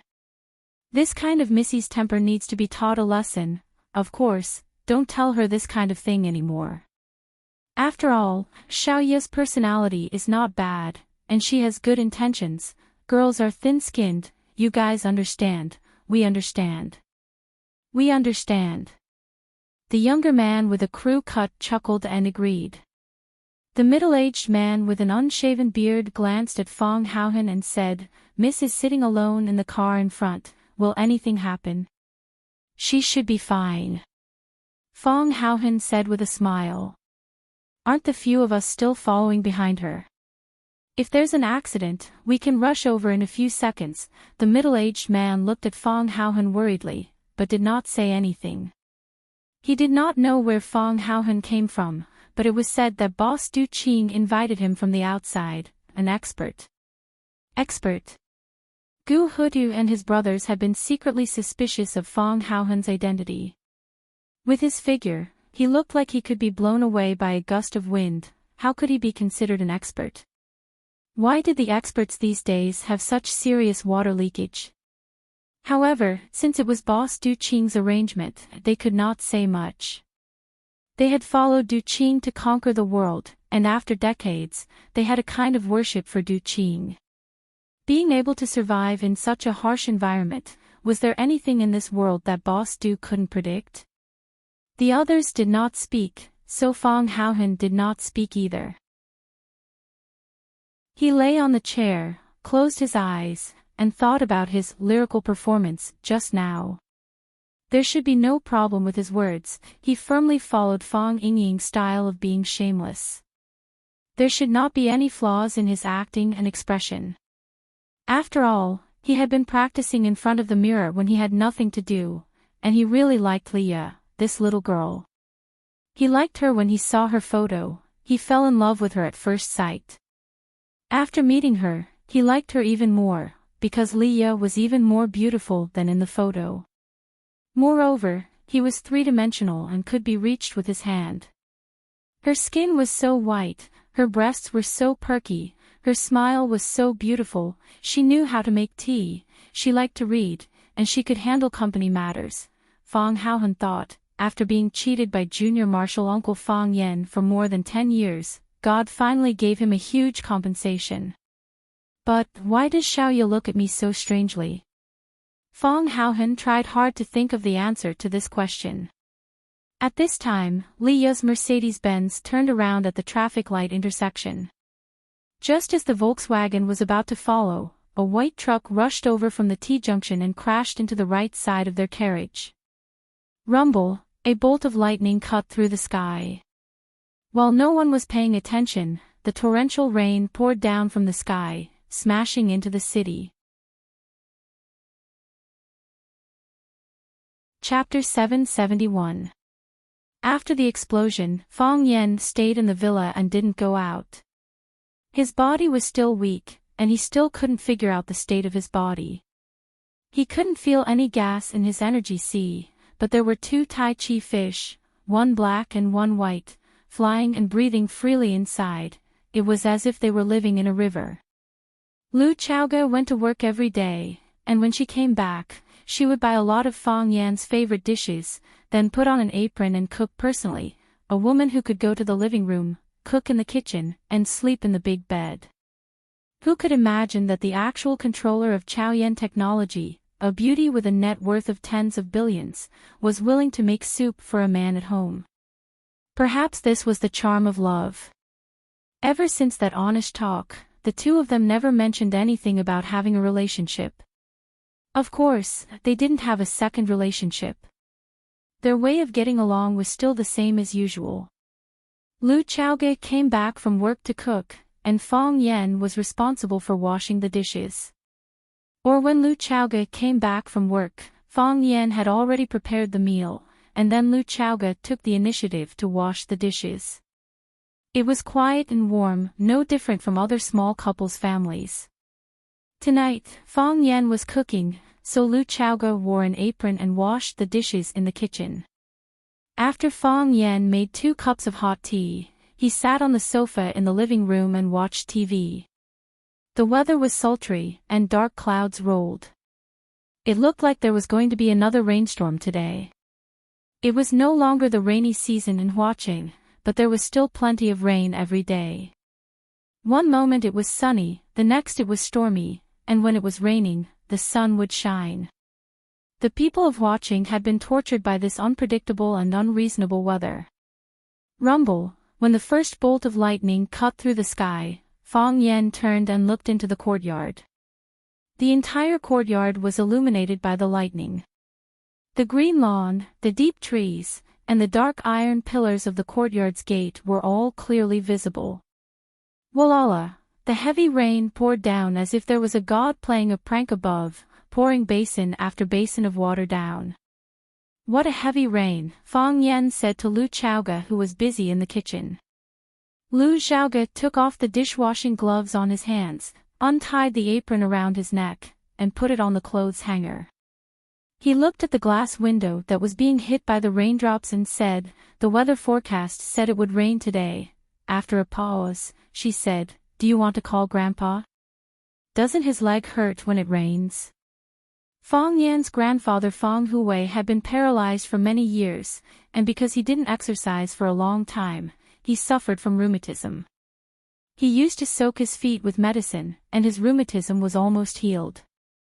In the past 6 months, Fong Hui had been absent-minded. He was unwilling to soak his feet or let anyone massage him. The last 6 months, Fong Hui was absent-minded. He didn't want to soak his feet, and he didn't want anyone to massage him. Fong Yan had a good talk with him and asked him to soak his feet with the traditional Chinese medicine that he prescribed. He also asked his mother to supervise him every day. He did not know how his legs were doing now. Fong Yan had inadvertently mentioned this to Lu Xiaoge. He didn't expect Lu Xiaoge to keep this matter in mind. Fong Yan knew that Grandpa shouldn't be asleep at this time. He was sleeping less and less, and sometimes he couldn't sleep at night. It was said that when the elderly reached a certain age, they were very afraid of sleeping, worried that once they fell asleep, they would never get up again. It was said that when the elderly reached a certain age, they were very afraid of sleeping, worried that once they fell asleep, they would never get up again. Fong Yan didn't know if Grandpa had such worries, but he had been worried that something bad would happen. Birth, old age, illness, and death were human nature. However, at the moment when his father died tragically and the old drunkard went to the extremely cold land, Fong Yen really didn't want to bear the pain of losing his loved ones. Are you stupid? It might rain in Huaqing, but it might not rain in Yanjing, Fong Yen said with a smile. He grabbed his phone from the table, ready to call Grandpa and have a good chat with him. When the elderly couldn't sleep at night, it would be a pleasant surprise if they could receive a call from their children. Fong Yen dialed his grandpa's number. The phone was picked up immediately when Fong Yan's grandfather woke up. Fong Yan was very surprised and said, "Grandpa, why did you pick up so soon?" "Very soon." Fong Hui's old voice came over, and he said with a smile, "I was about to charge my phone, but the phone rang." "What's up?" "Nothing, I just wanted to talk to you," Fong Yen said with a smile. He knew that Grandpa didn't want to charge his phone. He didn't have the habit of using a phone before. Ever since Fong Yen bought him a phone for seniors and forced him to use it, he had been holding it in his hand all the time.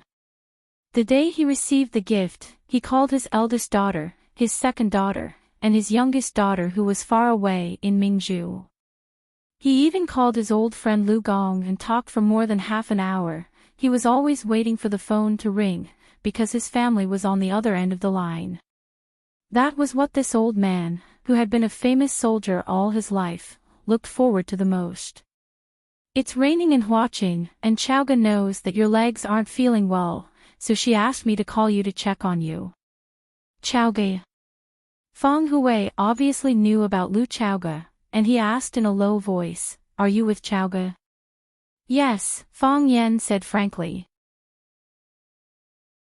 He had nothing to hide from the old man on the other end of the line. There was nothing he could hide. "We're together."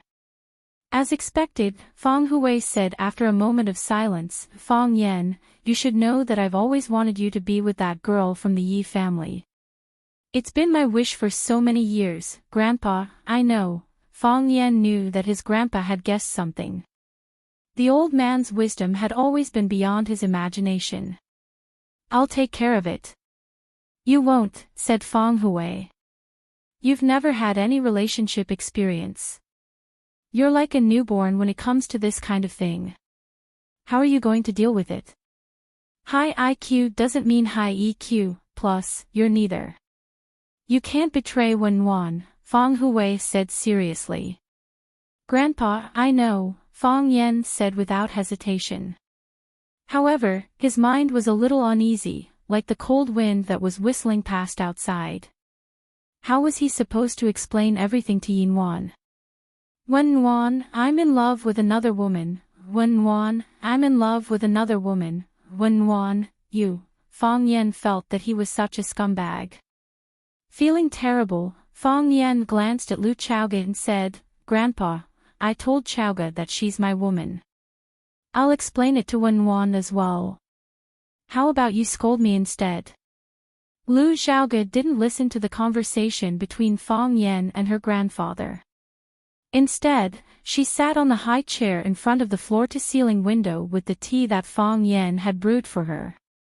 She looked out at the distorted world that seemed to be crying and howling. Her waist was curvy and her hips were plump, and her posture was elegant and alluring. "You bastard," Fong Hui scolded him. "How could you do such a thing? Are you worthy of Wenwan? Are you worthy of the Yi family? Are you worthy of the ancestors of the Fong clan? How can you be so selfish? Where do you want me to put my old face?" Fong Hui had never scolded himself so harshly before, and Fong Yen felt very depressed. He did not utter a single word, silently enduring all of this. "Are you pregnant?" Soon, Fong Hui's voice was heard again. "If only I were. Our family is so lacking in popularity. Fong Yen, you have a great responsibility. Even if I have to sacrifice my dignity, you have to get a whole family out of this. How am I supposed to face my ancestors otherwise? Fong Yen, the Fong clan is in great danger now. If anything were to happen to you, our Fong clan would be cut off. Grandpa, all right, I'm sleepy and I'm going to bed. You young people should get some rest too, Fong Hui said impatiently. By the way, tell Wen Wan everything. Don't hide a word from her. You think Wen Wan, I'm not Wen Wan. How would I know if she killed you or castrated you? Fong Hui said grumpily. I'm hanging up. Call your mother more often. The busy tone came from the other end of the line. Fong Yan put away the phone and was about to say something to Lu Chaoga when he saw Lu Chaoga place the teacup on the high table and stand up. Then, she opened the door and walked out. When she came back again, she brought back a woman who was drenched. Fong Yan looked at the woman clearly and said in surprise, Shangxin, why are you here at this time? It's raining so heavily.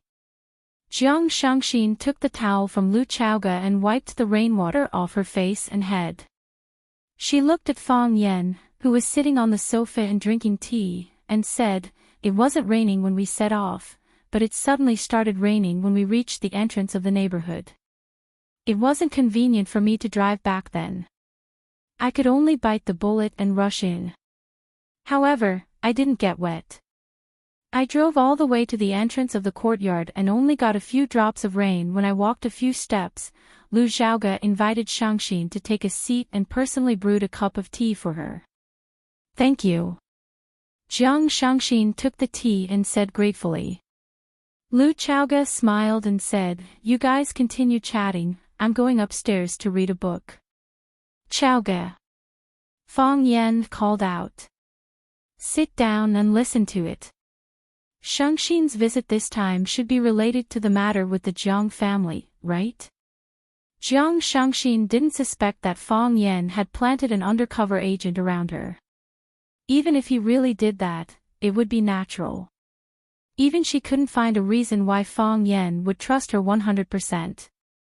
She was from the Jiang family and she was Jiang Zhuliu's wife.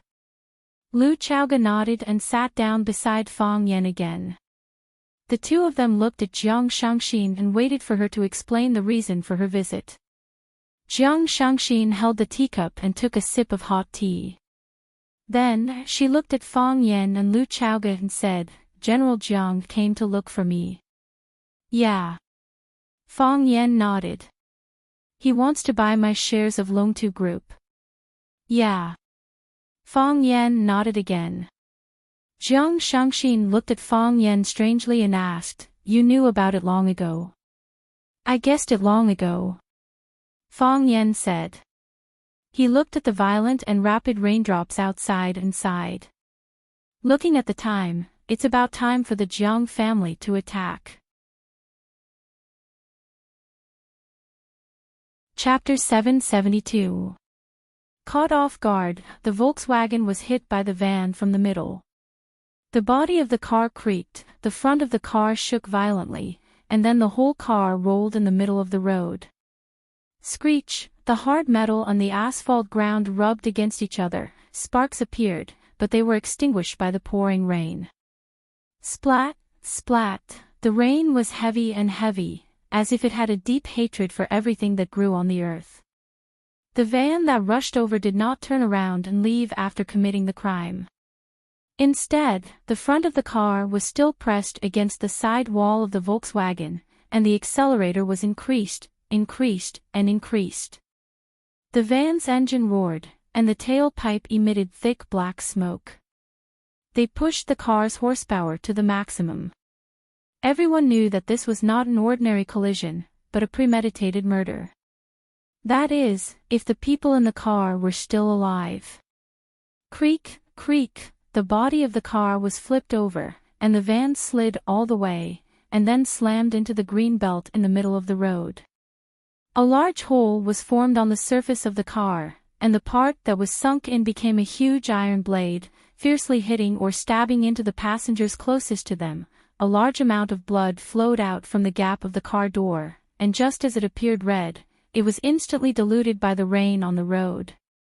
More and more rainwater gathered, and the deep red turned into light red, and the light red turned into threads, and finally, the threads spun on the surface of the water, and then disappeared without a trace. However, the blood still flowed out endlessly. As a result, the ground continued to turn crimson until it was as if nothing had happened. At this time, the van that was on top of the Volkswagen began to move back. The driver was a one-eyed man, and his one eye exuded a cold and gloomy aura. Even though they had just done such a thing, it was not able to move him at all. Killing, this was their profession. They were born for this. Clang, the car window opened. A man in black with a hood sitting in the passenger seat took out a silver disc from his pocket, and pressed his finger on the red button on the base of the disc. Beep, beep, beep, the silver disc began to flash with a green light, and the numbers on it rapidly rewound. 10, 9, 8, 7, 6, the hooded man threw the silver disc at the Volkswagen. The silver disc seemed to have an inexplicable attractive power. With a snap, it stuck to the Volkswagen's metal body. Bang! The minivan's reverse speed increased, as if there was a monster in front that was about to crush them. DDD, the numbers on the silver dial went back faster, and the alarm grew louder and louder. 3, 2, 1, clang! The door that was attached to the silver disc suddenly detached itself from the carriage and flew towards the sky filled with the rain. Bang! The silver disc exploded, and a corrosive green substance scattered in all directions. When the door came into contact with the green substance, it began to emit thick smoke even though it was made of steel. It began to melt and shrink at a speed visible to the naked eye, and finally disappeared completely.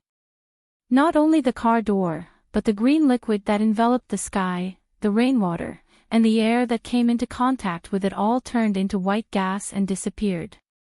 For a split second, a vacuum appeared in the air within the explosion radius of the silver disc.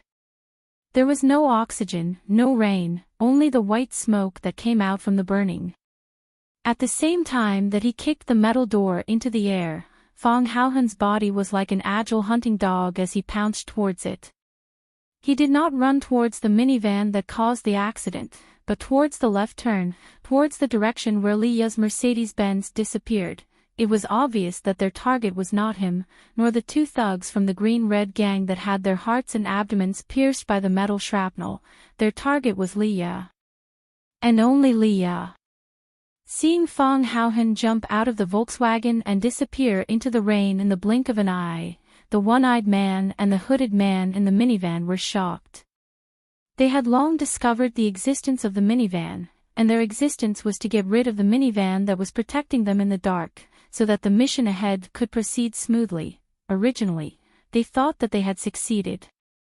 The Volkswagen was knocked to the ground by them, and they even used an extremely expensive genetic medicine.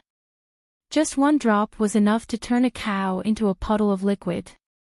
Based on the amount they used, it was enough to turn the Volkswagen and everyone in it into gas. No one in this world would be able to find any evidence of their existence. But why was that guy still alive? Why was he able to escape? There's a survivor, the one-eyed man said viciously.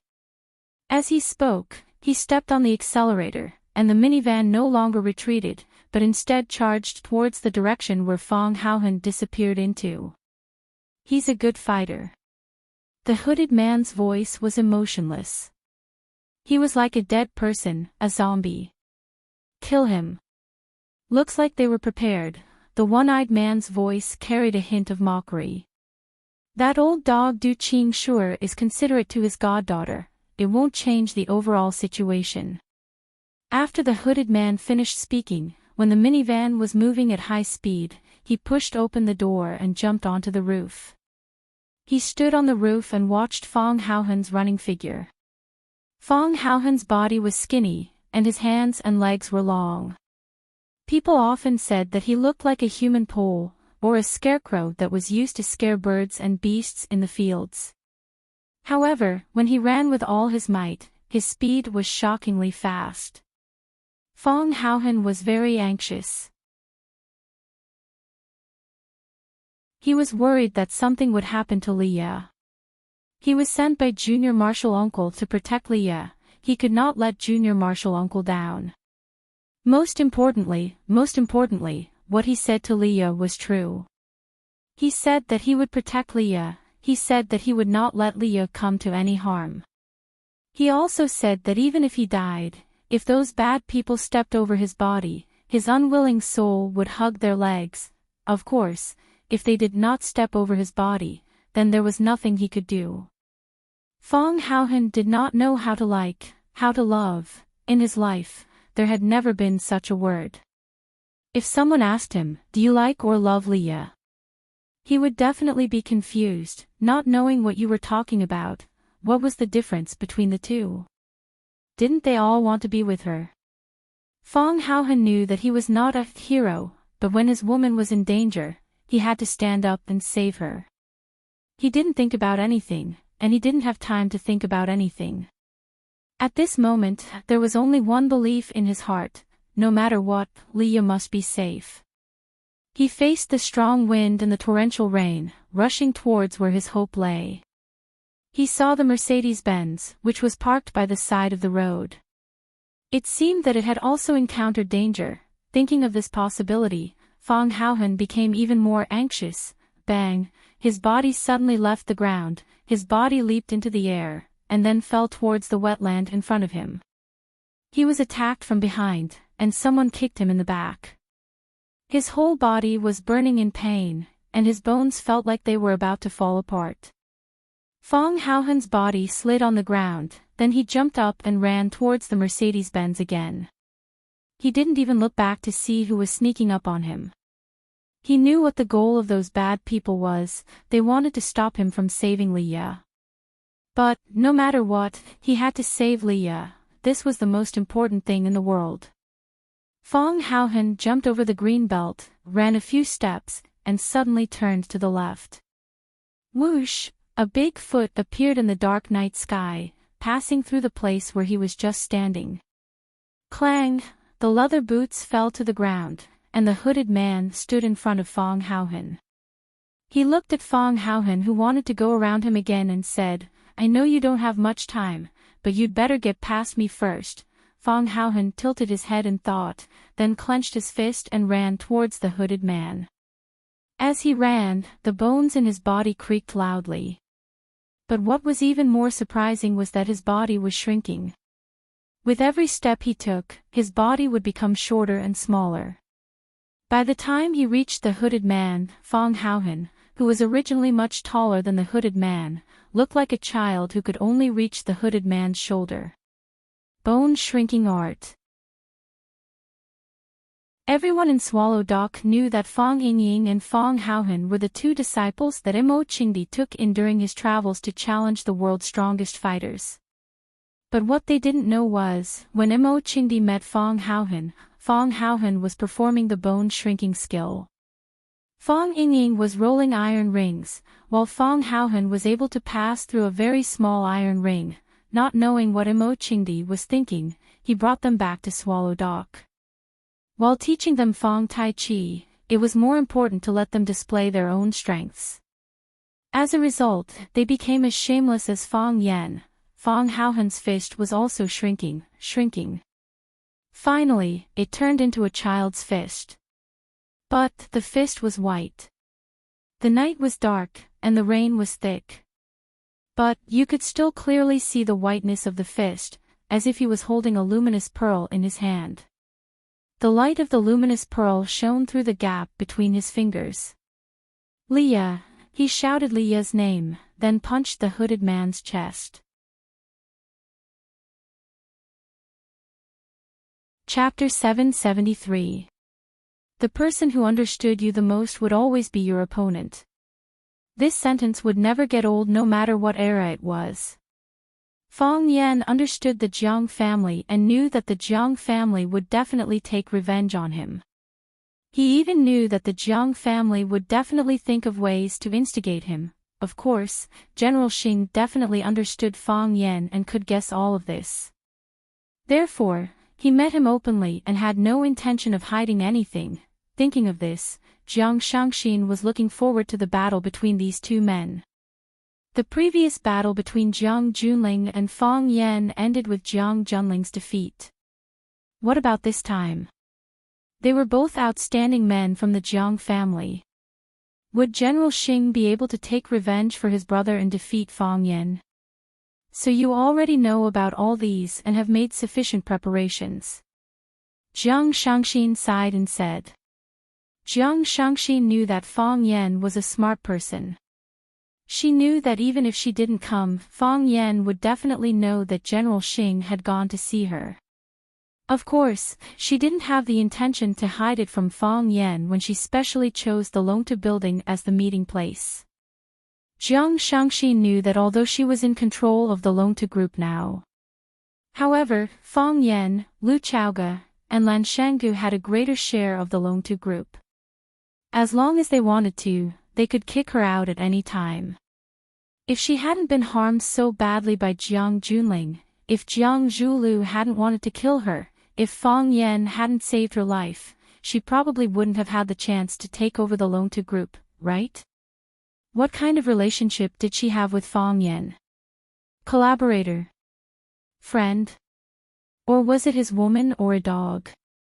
Jiang Shangxin couldn't find the exact answer for a while.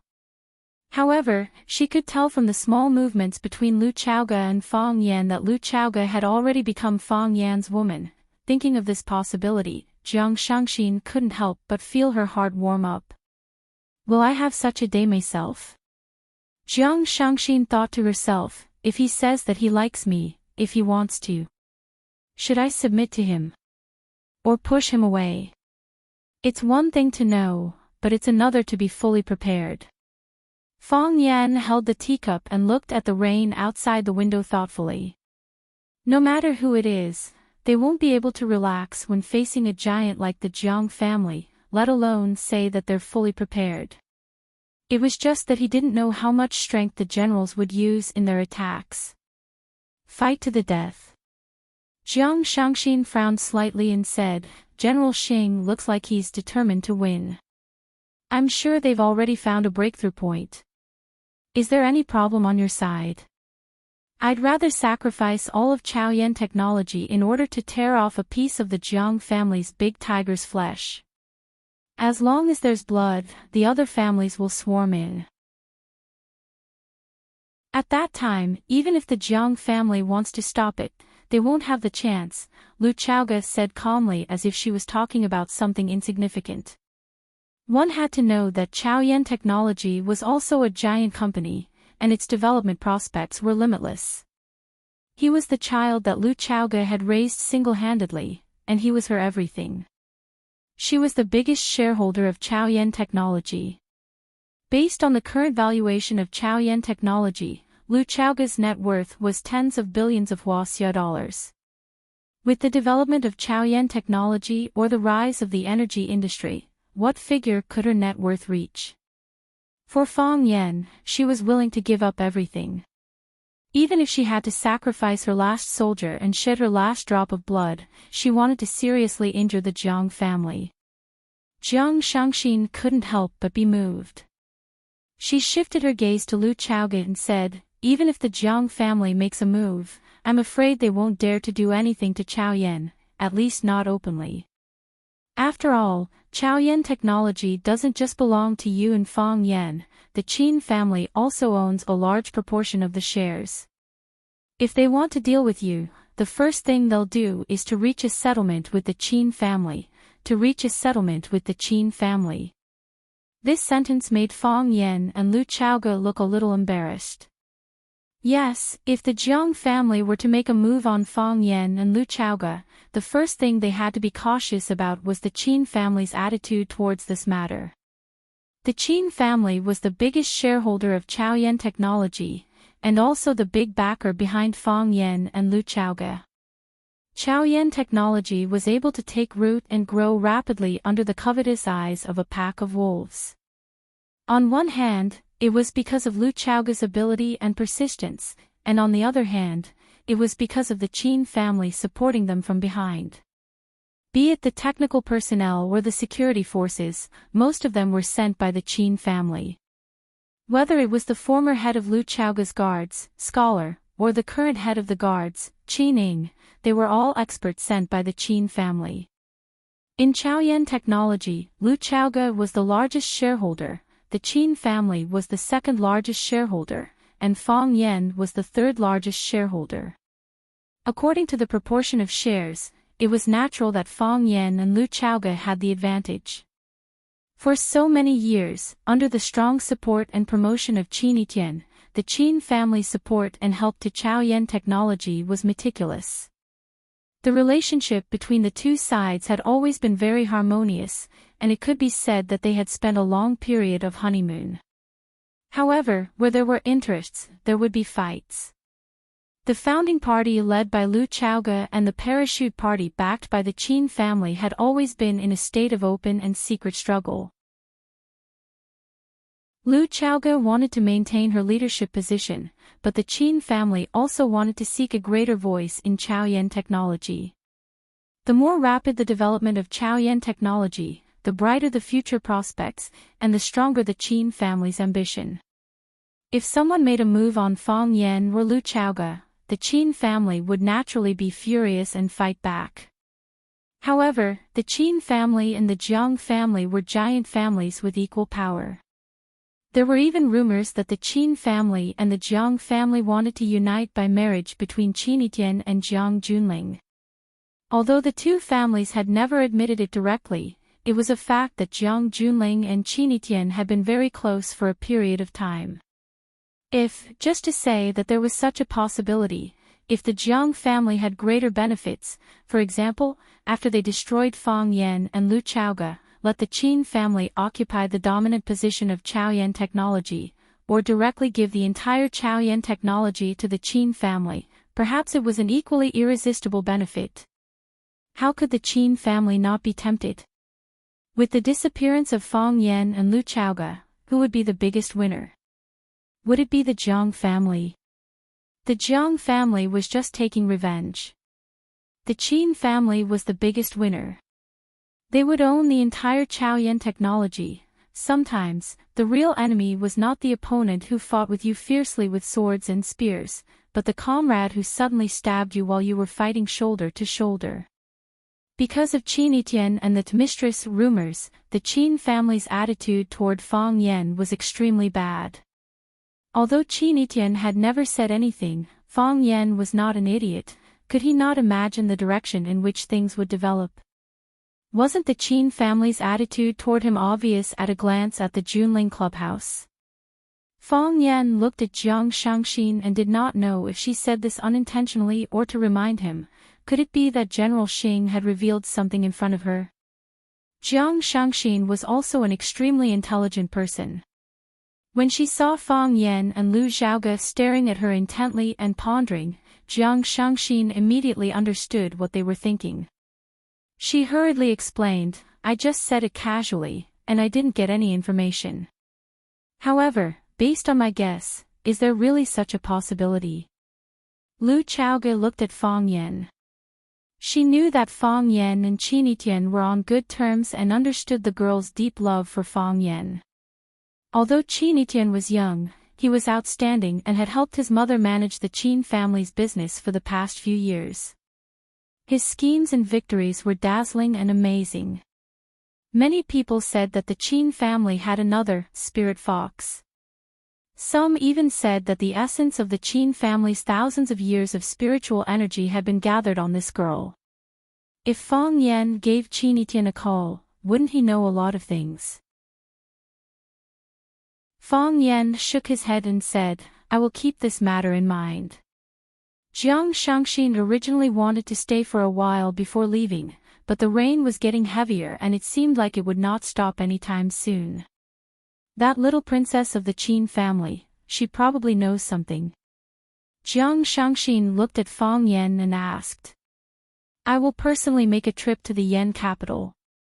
Fang Yan said. Jiang Shangxin took a glance at Lu Xiaoga and giggled. "It's not easy to enter the Qin family. Outsiders say that the Jiang family is the most arrogant and the Qin family is the most arrogant. The Qin family's arrogance comes from their bones. They seem to treat everyone very well, but they rarely put anyone in their eyes. Thank you for your reminder. Fang Yan smiled and said. Rumble, another bolt of lightning exploded in the sky, as if it was going to tear apart the endless darkness. Heavy rain. Splash, Fang Haohen's feet stepped into the puddles on the ground. Because of the rapid accumulation of water on the road, it looked like he was running in a river. Fang Haohen's body jumped up high and he threw a punch. That fist was glowing brightly, as if it had suddenly pulled open the case that was covering the luminous pearl, allowing it to release its own brilliance without restraint. When Fang Haohen's body shrunk bit by bit as he ran, the man in the headgear squinted his eyes and revealed a murderous look. When he saw Fang Haohen's white fist flying over, he already knew that this weird-looking guy's skills had reached the peak and he had reached the realm of introverted divine brilliance. What a surprise! The man in the headgear thought to himself. He did not expect to meet such an expert. When he knew that he would not be able to meet Fang Yan, he felt a little regretful. He did not retreat. This was the excitement that he had been looking forward to for a long time. How could he retreat? The man in the headgear also threw a punch. Sizzle, the sound of the rainwater evaporating was heard. His fist and Fang Haohen's were in two opposite states. Fang Haohen's fist was getting smaller and smaller, but the man in the headgear's fist was getting bigger and bigger. Fang Haohen's fist was filled with white light, but the man's fist was pitch black. It looked like an ordinary punch. Boom, their fists collided fiercely. Chapter 774. The light in Fang Haohen's palm exploded, as if a white sun had suddenly risen in the sky. The blazing white light enveloped Fang Haohen's body, as well as the hooded man's pitch-black fist. However, it couldn't hide the color of the hooded man's fist. It was like a black spot on the sun, like a flaw on a bead. The black fist was wrapped in energy, and carried an evil aura that could devour everything, as it fiercely bombarded Fang Haohen's body. Whoosh whoosh whoosh, the wind howled, and the energy surged. Between the two of them, a white energy shield formed by strength chi was formed. Inside the transparent energy barrier, there was no wind, no rainstorm, no airflow. They were in a state of complete vacuum. The energy barrier appeared and disappeared in an instant. The surrounding raindrops were bounced off, turning into countless powerful bullets. Crack, the sound of bones breaking could be heard. This was the first round of the battle, a collision of flesh against flesh, a battle of bones against bones. It was unclear whether Fang Haohen's bones broke, or the hooded man's. Kai Clan's wildfire fist, Fang Haohen thought. Hua Xia Kung Fu had the saying of southern fist and northern kick.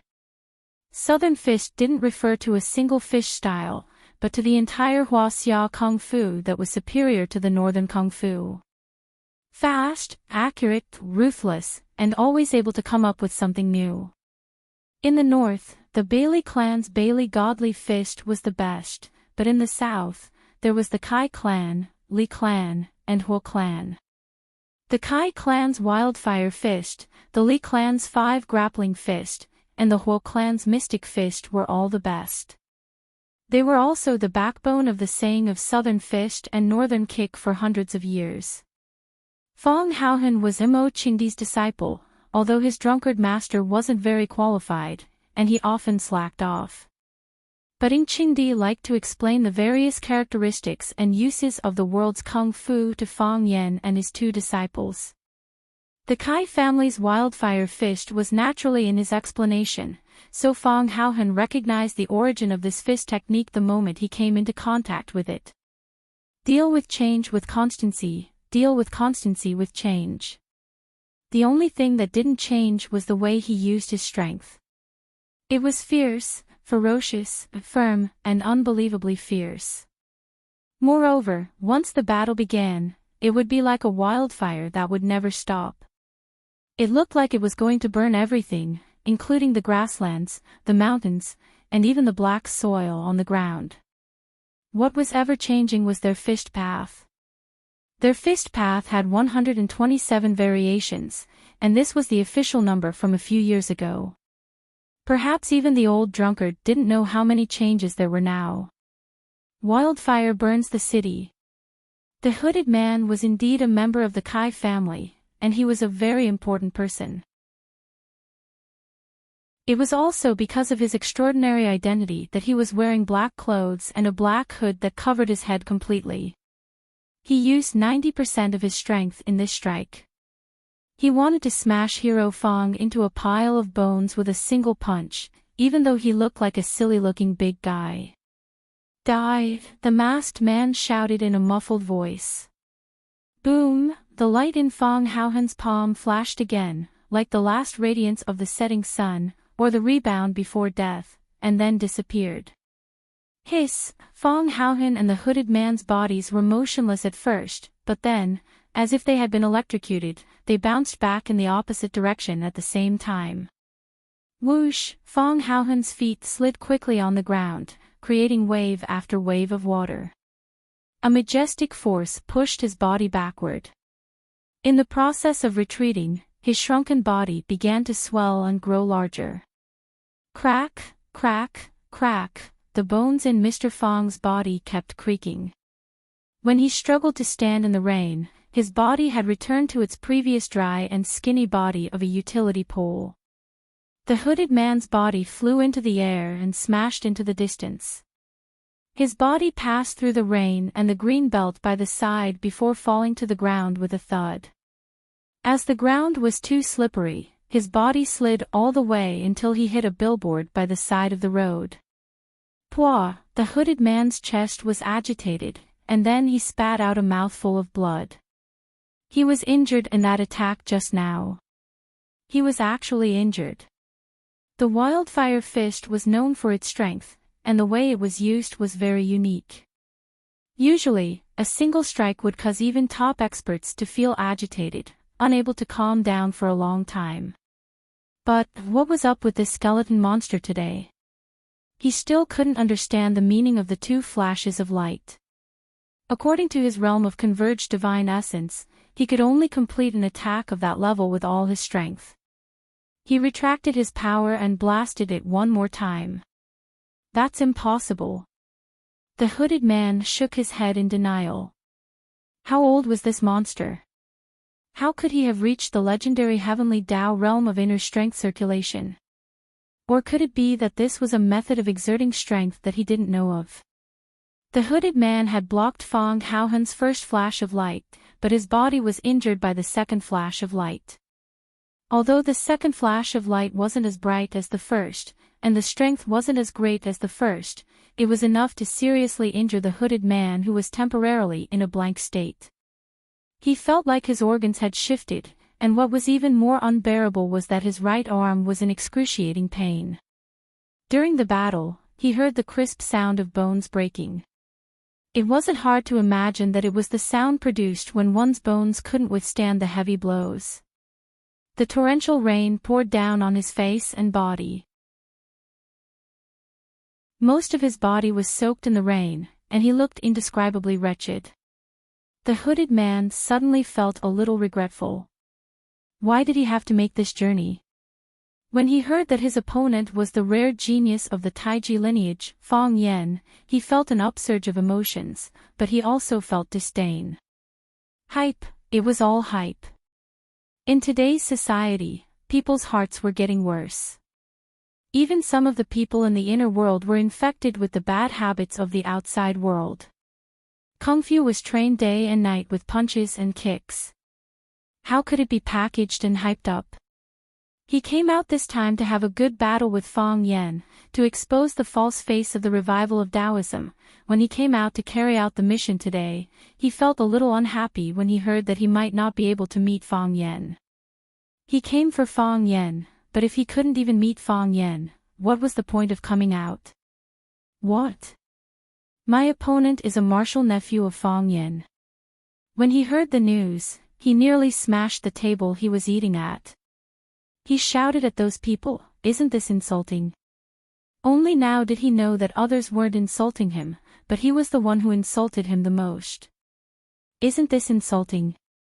When the hooded man thought of this sentence, he wanted to bury his head in the rain and never lift it again. Fong Haohan didn't care what the hooded man was thinking. Anyway, he wasn't the woman he liked, and they weren't friends.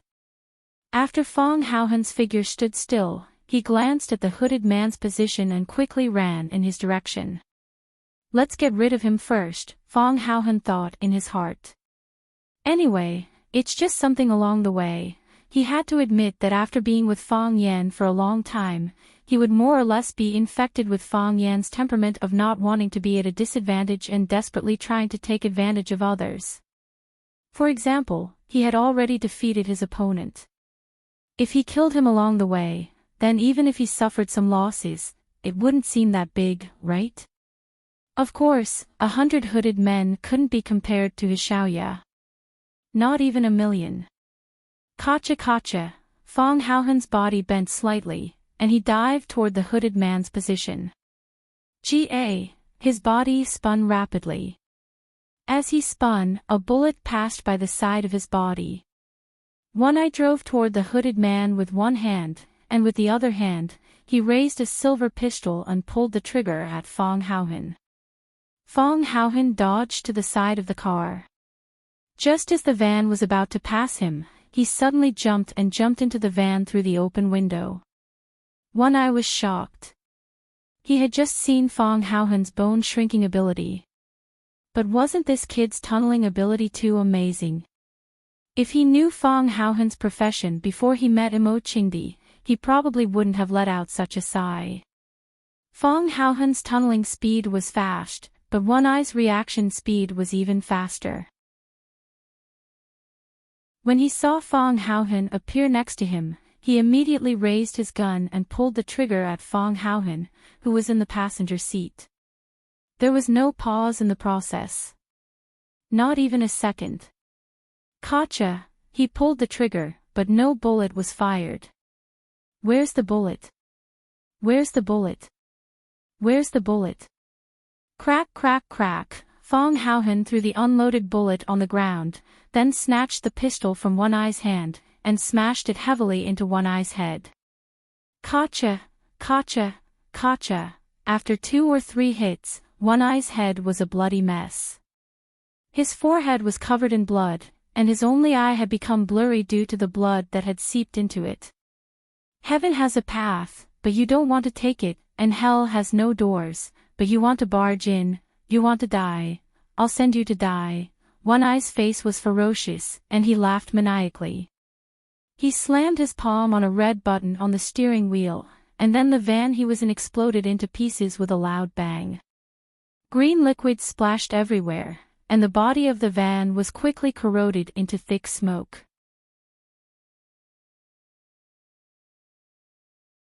Chapter 775. We've seen countless movies and TV stories that tell us that people who want to die together with others will end up killing themselves in the end. The speed at which Hero Fong entered the hole was fast, and the speed at which he escaped was even faster.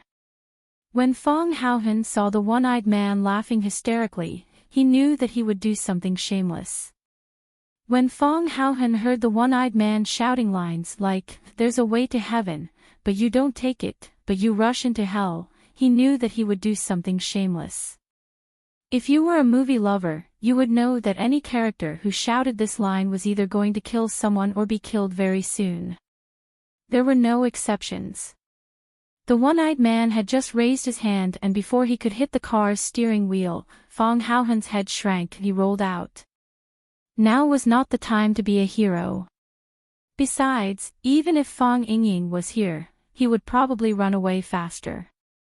This was not the first time Fong Haohan came into contact with this kind of genetic weapon.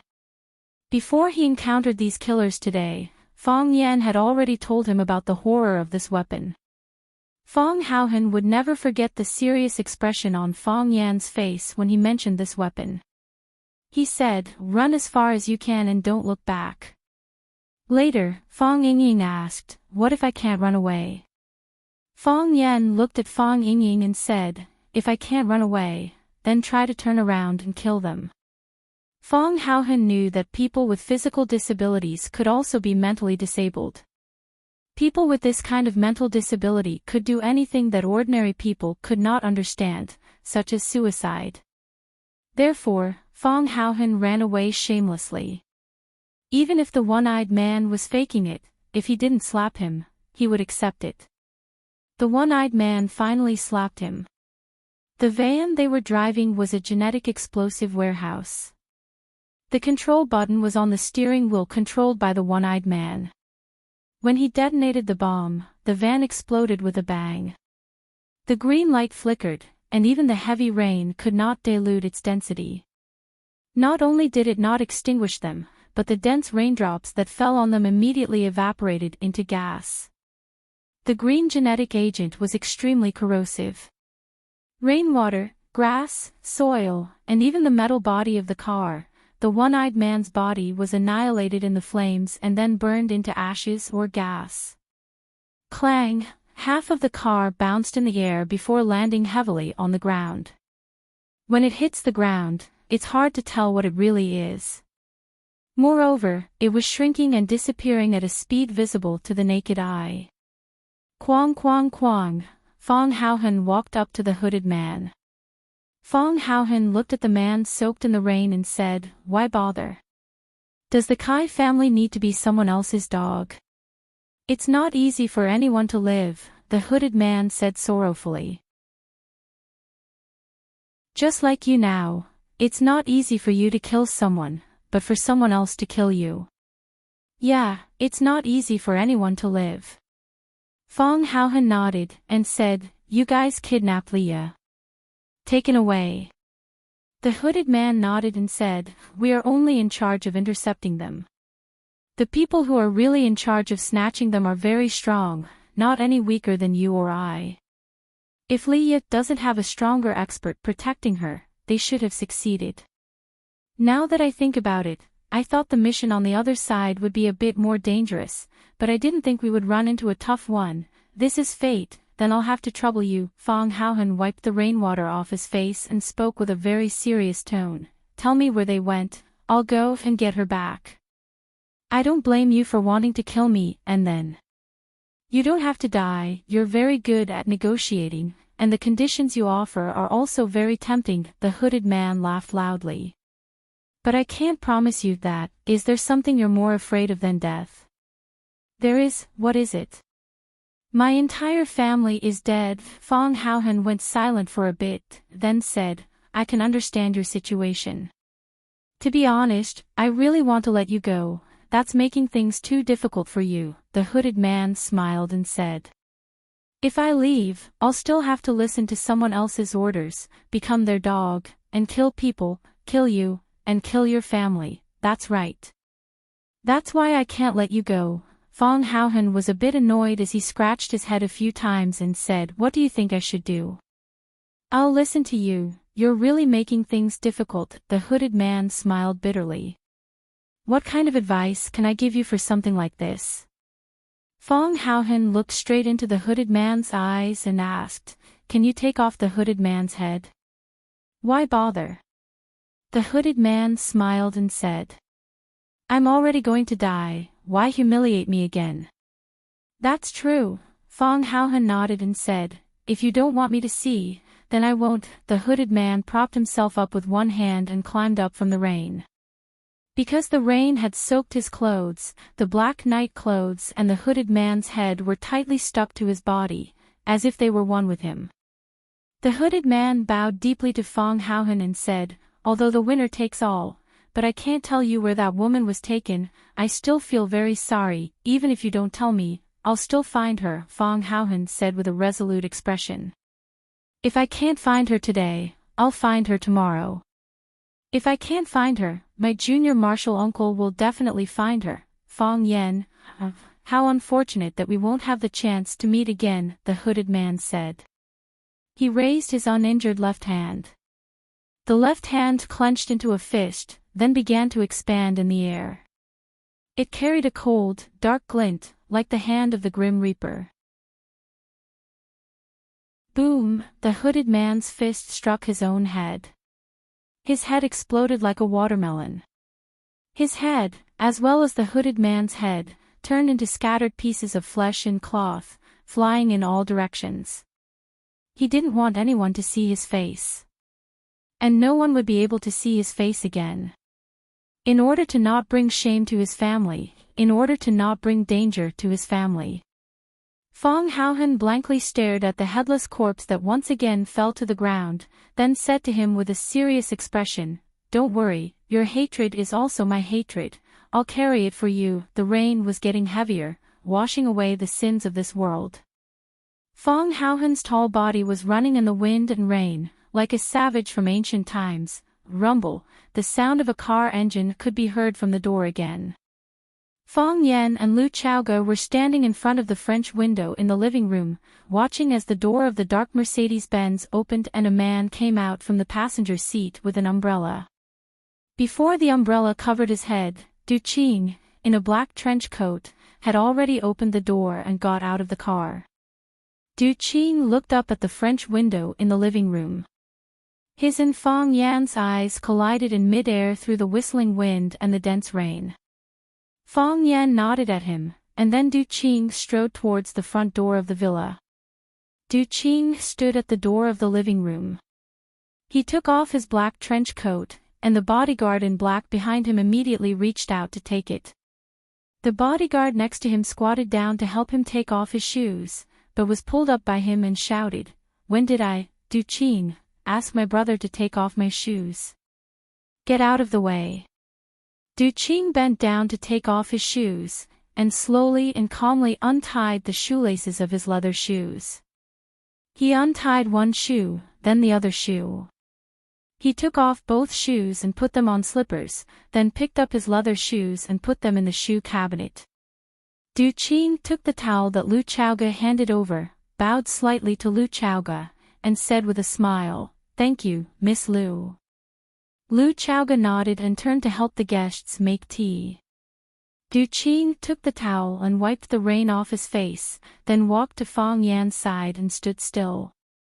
Looking at Fong Yan, who was anxious and impatient as if the rain would never stop, he said, "This rain is very heavy. This rain is very heavy." Fong Yan nodded and said, "Don't blame a hero, he is a good boy. I like him very much." Du Qing said aloud, "I don't blame him." Fong Yan nodded and said, "But he is blaming himself." He came back to say something, and then went out again.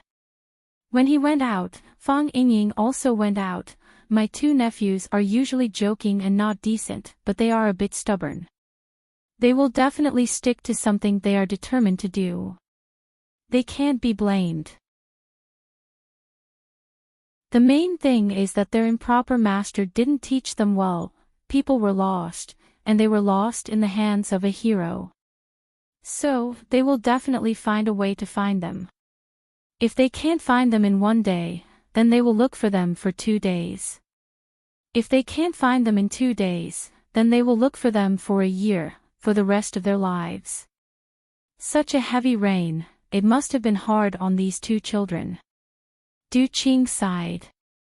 "It's not easy for anyone to live." Fong Yan said. "That's what the Kai family said." The hero said that the Kai family also made a move. He recognized the Kai family's wildfire fist. "This isn't over yet." Du Qing grinned. It was a soundless laugh, but it made people's hearts palpitate. "I don't care if it's the inner Jianghu or the outer Jianghu, I have people, I have guns. I want to destroy the Kai family, I don't want any of them to live." Fong Yan looked at Du Qing with a bit of guilt and said, "The hero wants me to ask you a favor. Please say it. Let the Kai family go." Fong Yan said. Fong Haohan made a deal with the Kai family. As long as he told them Li Ya's location, they would let him go. But that person didn't agree.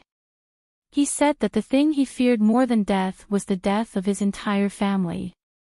Then he bowed and apologized to Fong Haohan, then used the Kai family's wildfire fist to smash his own head. It's not easy for anyone to live, he just wanted to save his own life. Some people want to save their own life, some people want to save their family. Du Qing nodded and said, he's a hero. If the Kai family doesn't mind, I'll go and become sworn brothers with them.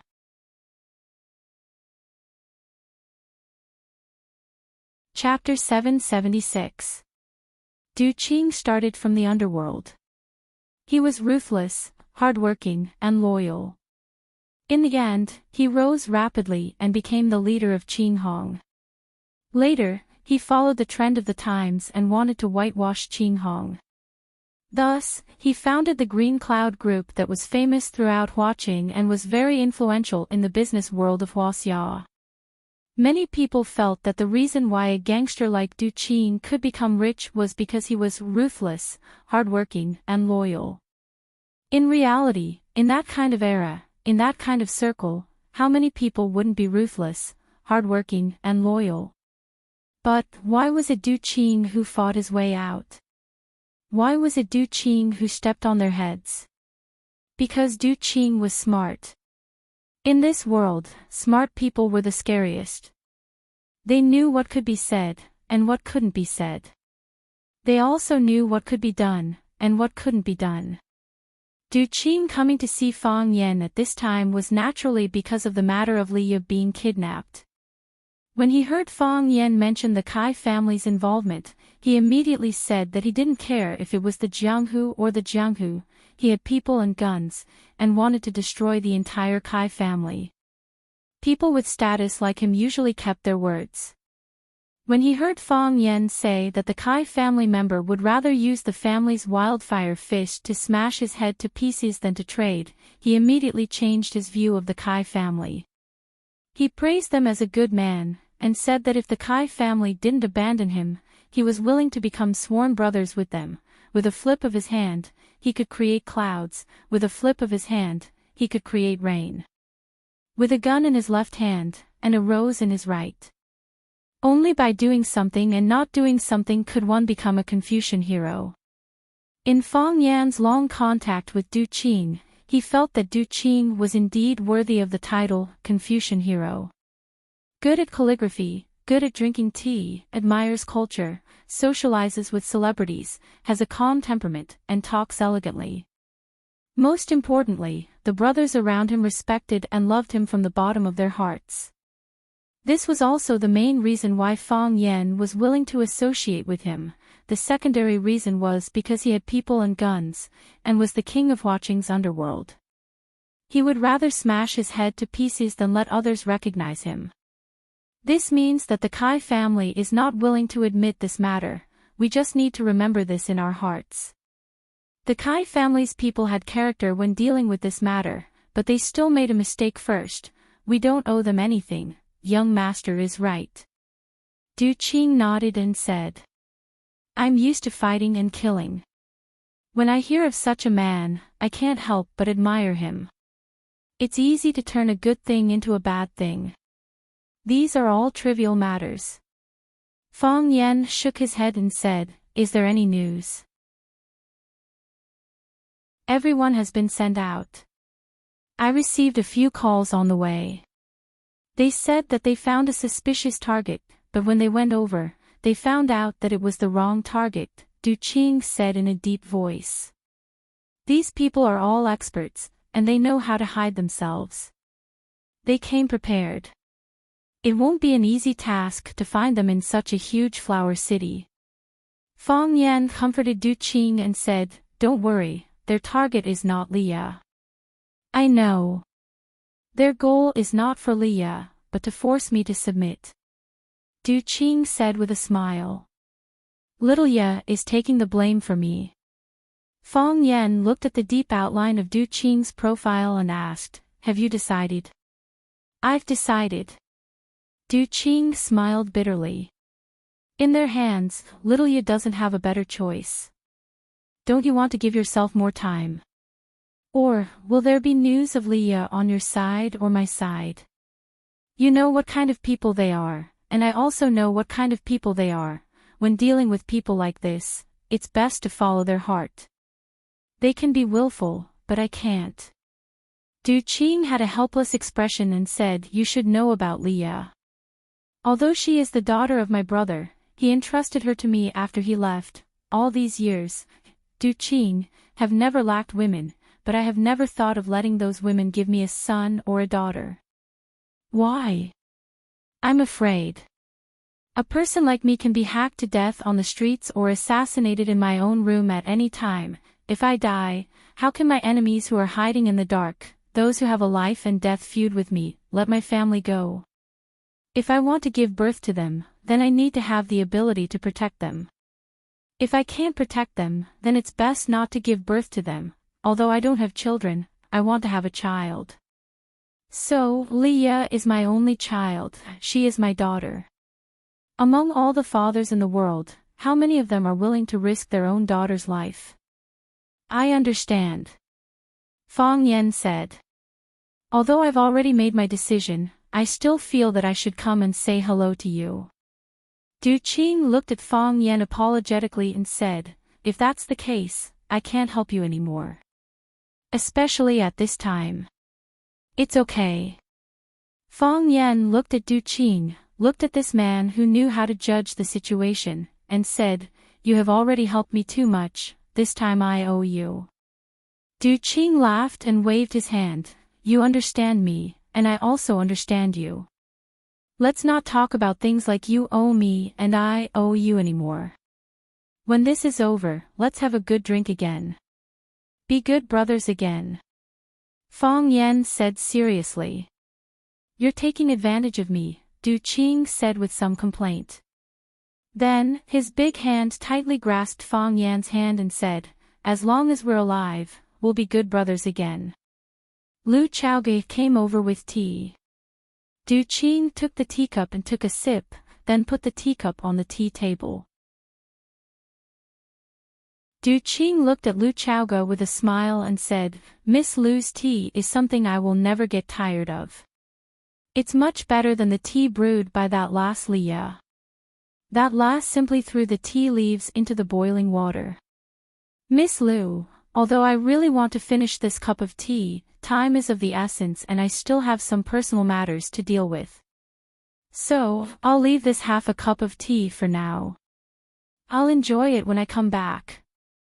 Lu Chaoge nodded, looked at Du Qing with admiration and said, whenever CEO Du comes, there will be good tea for you. Du Qing smiled, waved his hand at the two, then turned around and walked outside. He changed into leather shoes at the entrance, put on the coat on the hanger, then pushed open the door and walked out. The bodyguards in black surrounded him, raising black umbrellas to cover his head. His body rushed into the rainforest, tall and straight. Even something like this couldn't make him lower his head and bend his back. Fang Yan and Lu Chaoge didn't send him out, they stood in front of the floor-to-ceiling window and watched Du Qing's receding figure. He's a good man. Lu Chaoge held Fang Yan's hand tightly and said aloud. He's a good man. Fang Yan held Lu Chaoge's hand tightly and said aloud, the wind didn't stop, and the rain didn't stop, but tonight, the people of Watching received something even more shocking than the rainstorm. Du Qing turned himself in. Du Qing, the leader of Qinghong, the founder of Green Cloud Group, the king of Watching's underworld these years, was there something wrong with his brain? Why would he turn himself in? One must know, Du Qing's whitewash was very successful. Many years ago, he had been working hard to erase the brand of a gang on himself, handing over some of the overly sensitive businesses to others, while he used the funds and connections he had before to run normal businesses or gray businesses that were difficult to define. After experiencing the previous internal rebellion, he almost chased out all the dangerous people in Qinghong. It was also after that incident that Du Qing rarely appeared in the outside world, handing over all the big and small matters to his assistants and his adopted daughter Leah to handle. He could have spent the rest of his life comfortably, he could have lived an enviable retired life, why did he turn himself in at this time? What else did he need to turn himself in for? Moreover, he had so many underlings, he could just find someone to take the blame for him, give him a large sum of money after he came out, and help him take care of his family, right? Wasn't that what everyone did? However, those who understood Du Qing knew that there must be a deeper meaning behind Du Qing turning himself in. For a person like Du Qing, ordinary people couldn't do anything to him. At that time, people who lived off others would feel very proud and could earn a lot of money. As the big brother of Qing Hong, he had already seen the future situation and sold off the most profitable business in his hands. At that time, many people scolded him for being a big idiot. In the end, those people who lived off others were either shot to death, or were still in prison singing, "There's not a drop of oil in the cabbage" in their mouths. A few of them had good endings and good luck, but they were only in the business of transporting goods or contracting some sand and stone factories to support their families. How could they be compared to Du Qing, who was a big shot in the business world? Everyone understood one thing: Huaqing was about to change. A storm was brewing. Very quickly, more information was sent back to the people of Huaqing. Qinghong's people were like a pack of wolves, searching for news of Li Ye all over the world. It was said that Li Ye had been kidnapped. Then, they finally understood the reason why Du Qing turned himself in. However, since Li Ye had been kidnapped, they could just send more brothers to find her. At most, they could just spend some money to redeem her. Was there a need to turn himself in? What did turning himself in have to do with Li Ye being kidnapped? Even more people began to scold Du Qing for being an idiot. Turning himself in for a woman, a goddaughter, those people held a glass of red wine in one hand, and caressed the thigh of a young lady with the other. Their faces were full of mockery as they scolded. Only Du Qing would do such an idiot thing. He offended so many people. I'm afraid he wouldn't be able to survive for more than a few days in prison, right?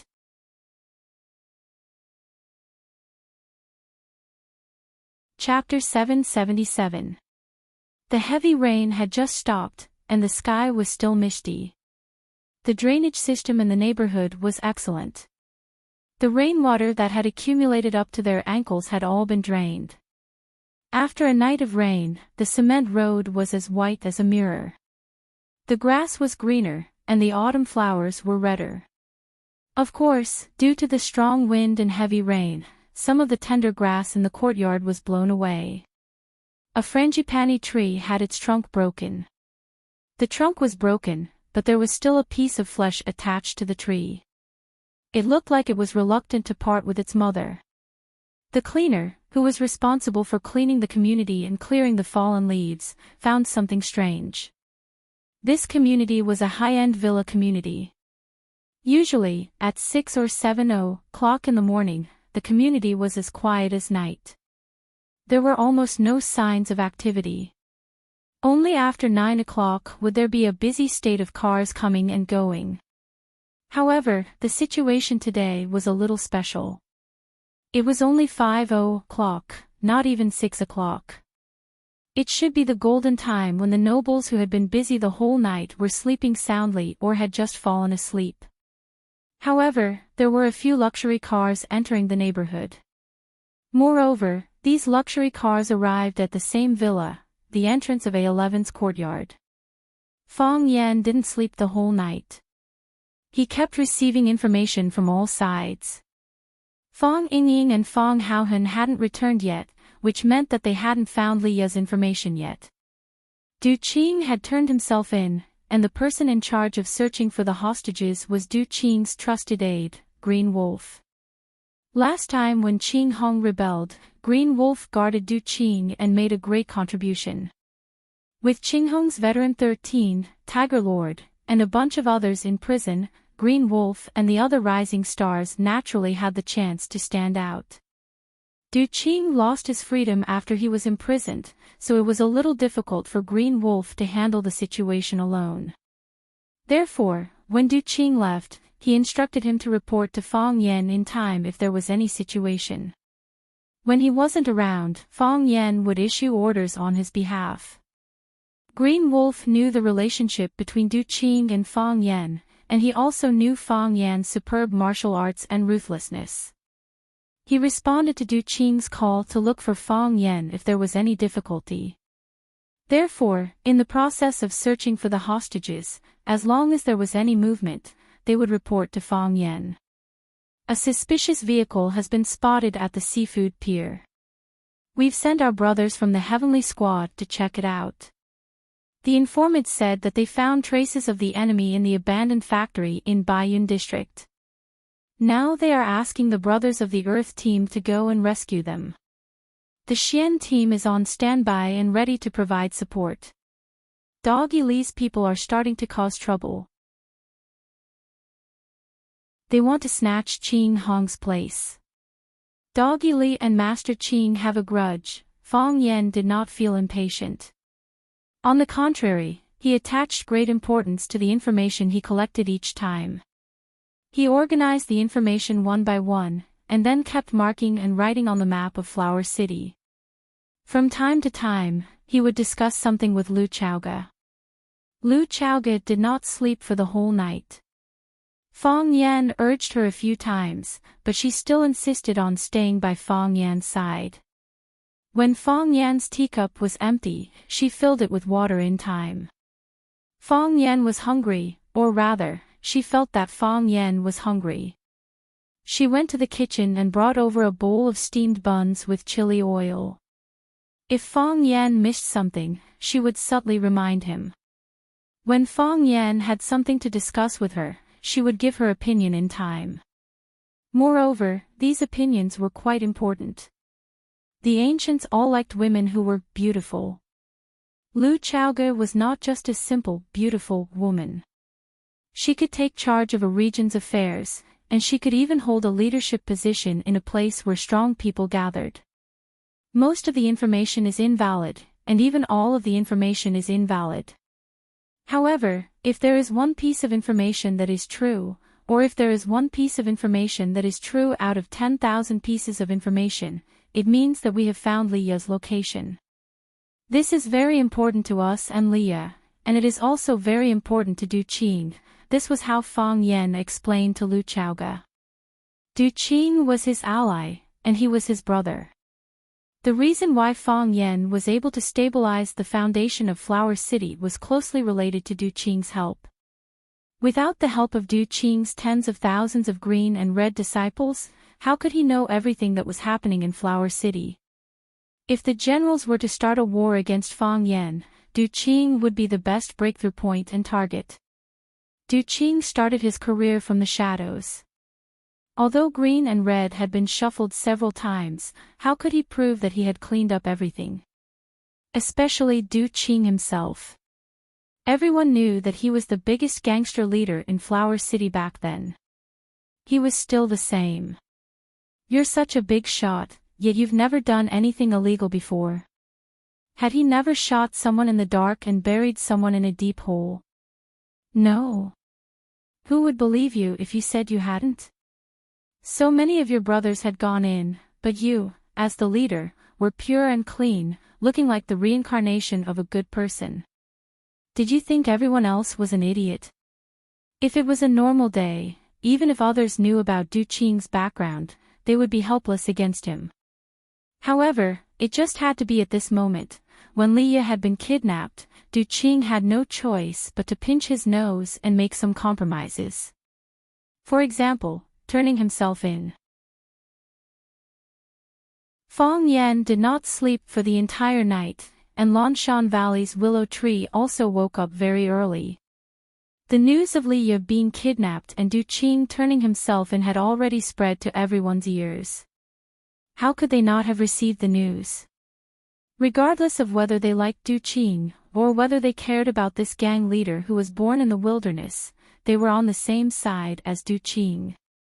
Since something had happened to an important person on their side, they naturally had to discuss it with Fang Yan, the core figure. Jiang Shangxin followed closely behind them. Not long after Jiang Shangxin left last night, Du Qing came to visit and made the decision to turn himself in.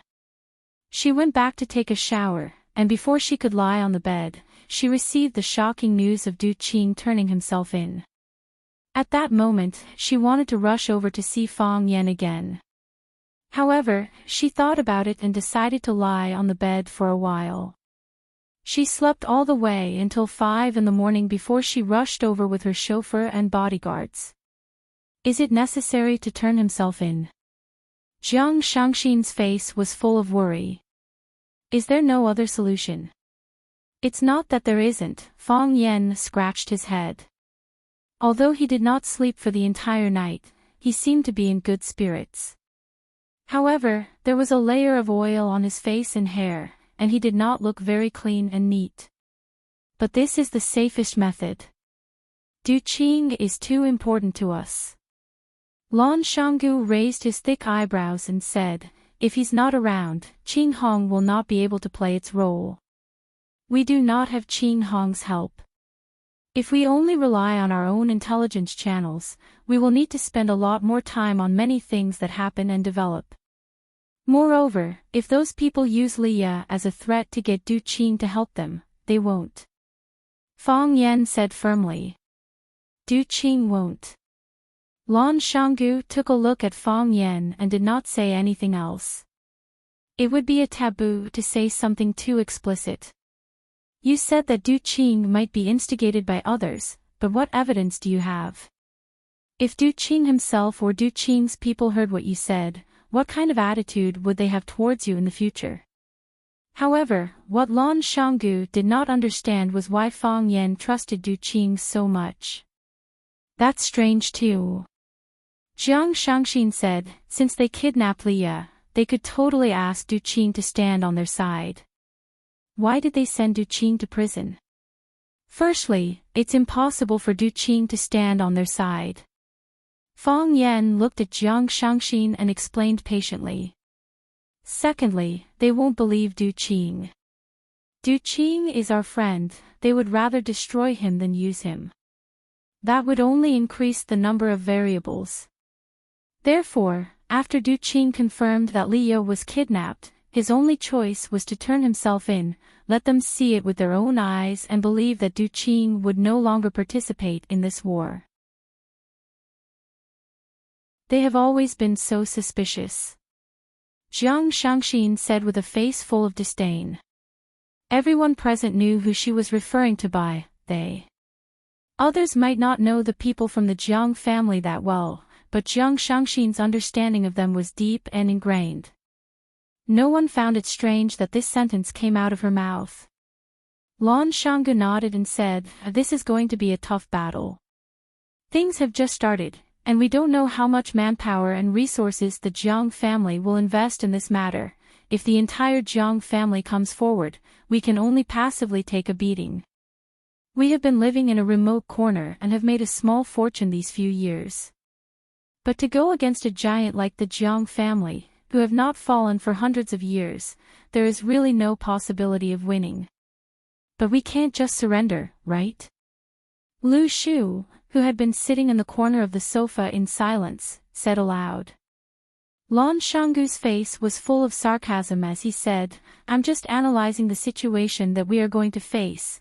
If we are only facing the two brothers, Jiang Junling and General Xing, we can definitely fight with them.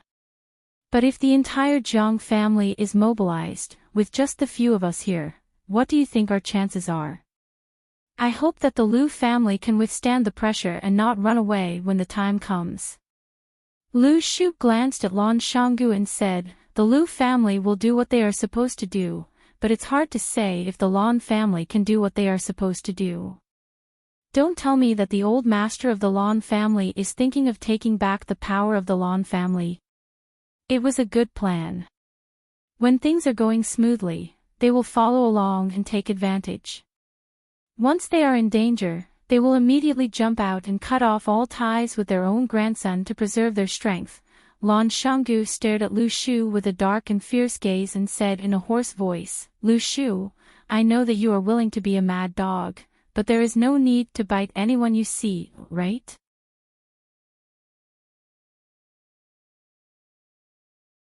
Chapter 778.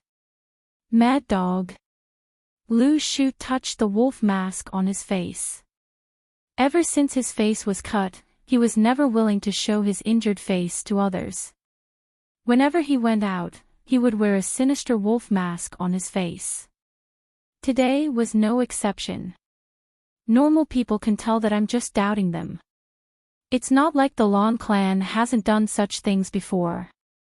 Normal people know that I left the Lan clan long ago to start my own business, Lan Shanggu said with a stern look. That's right. Because of the success of your business, your family's old man rewarded you with all the shares of the Longtu group. Even though Lu Shu's face was covered by the wolf mask, everyone present could still feel the strong sense of ridicule in his words. None of us here are stupid. Can you stop playing those little tricks of yours? Lan Shanggu grinned and said, then what do you think we should do? Du Qing has already been crippled. The war has just started and we've already suffered heavy losses. However, this time, whether we're facing a person or a clan, we need to give it our all and not have any wishful thinking. If the few of us here can't work together, we might be defeated by them one by one. By then, we won't have any chance. Do you think that as long as we give it our all, we will have a chance to win? Jiang Shangxin looked at Lu Shu and asked. Perhaps it was because he was wearing that strange mask, or perhaps it was because of his personality. This man had a sinister and sly aura. It made people feel a chill down their spines. If it wasn't for Fang Yan, Jiang Shangxin really wouldn't be willing to sit together with such a weirdo and chat. No, Lu Shu said without hesitation. Then why do you still want us to fight with them? Only by fighting with them, only by making them pay the price, will they be able to face our power seriously. Only then will we be able to make them feel fear and self-doubt about their own actions. It's normal for them to annihilate our clan, but in their minds, it's naturally something that's convenient and doesn't need to go to war. However, if they encounter intense attacks every time they make a move, and the price they pay is getting bigger and bigger, then they have no choice but to be cautious. If they force it, it will only give opportunities to their competitors, but have you ever thought that if the Jiang family were to face fierce resistance, it would only stimulate their ferocity? I know the Jiang family, they care too much about their face. As long as they took action, they would not rest until one of them was dead. No matter how great the price they had to pay, they had to crush their opponents. Otherwise, they would become the laughingstock of others. They would never do such a thing. What's the difference? Lu Shu's gaze swept past Jiang Shangxin. He looked at Fang Yan and said, since they have already made their move, they will definitely not stop until they kill us. Since this is the case, do we have a better choice? Lan Shanggu looked at the willow tree and said with a smile, so your Lu clan is going to fight to the death with the Jiang clan? That depends on your attitude towards this matter. Lu Shu's voice was cold as he said, if you fight against the Jiang family with all your strength, the Lu clan will definitely not stay out of this. If you only bring out the strength of one person, the Lu clan will definitely not risk their entire clan strength to fight to the death with others. When the Lu clan is dead or crippled, you will rise again and cling on to the thighs of the Jiang family.